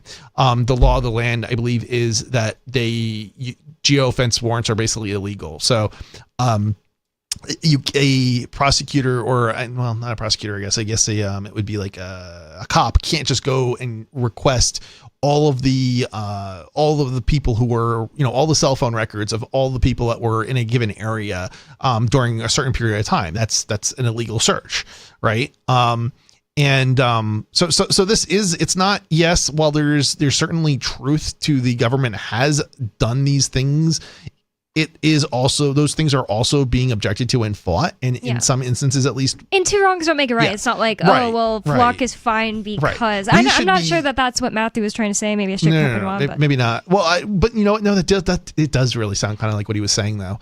And it's like we need to fight these things on all the different levels, all of the different abuses. This is why I continue to fight against the concept of license plates and driver's licenses and social security numbers. I don't think we should have any of these things. These are all things that have been abused by law enforcement and it's getting even worse year after year after year. While you may be able to make an argument of, license plates are a good thing, for example, to catch, criminals that are driving away from a robbery. The problem is that that's not how they're usually used. They're usually used to track today, especially, they're being used to track innocent people. That 99% of the tracking that's going on is of innocent people. It's not of criminals. So when the harm is occurring to non-criminals, what justification could you possibly have for continuing to have something or mandate something, a number be attached to a vehicle? It's all bad stuff. I mean, it is. It really is. And but people have grown accustomed to, because that's what they've known all their life. And they think that, if we get rid of driver's licenses and, license plates, how are you going to, pull people over for speeding? It's like you can pull somebody over for speeding without a driver's license and a license plate. People for bank robberies, I think, is what people would generally think. Yeah, I mean, it's not the only way to identify somebody is with a license plate, and somebody who's robbing a bank can also take the license plate off the vehicle, right? I mean, more to the point is that You don't need to renew a license plate every single year in order to identify a vehicle with a plate, right? Right. So Montana has this plate policy where if the vehicle's 10 years old, you just get this kind of antique plate, and it just stays on the vehicle. You don't have to renew it. It's not an anymore. antique plate. Most states have that, but it's a lifetime registration. So after the 10-year mark. Permanent plate, yeah. Yeah, permanent plate. And that just goes to show that it's just a tax scheme. Yeah, to it have a is. newer It is just a car. tax scheme. You know, It is. So you want to drive a new car that's safer than some old rust bucket that might put you and your family in danger? Well, you're going to have to pay for that. It's also worth noting that New Hampshire doesn't have any mandatory car insurance either. So, like, there's all sorts of reasons that people say safety, but it's like, hold on, wait a minute. We don't even have to that in buckle New our Hampshire. seatbelts in New Hampshire. Right, we don't have to buckle our seatbelts. And we in don't New have Hampshire. higher Like, rates of death. Yeah. Well, it's been Free Talk Live. You can go to freetalklive.com for more. Follow us on X at Free Talk Live. We're also revamping our YouTube. You can watch us on YouTube. More Free Talk Live next weekend. Thanks for listening. Peace.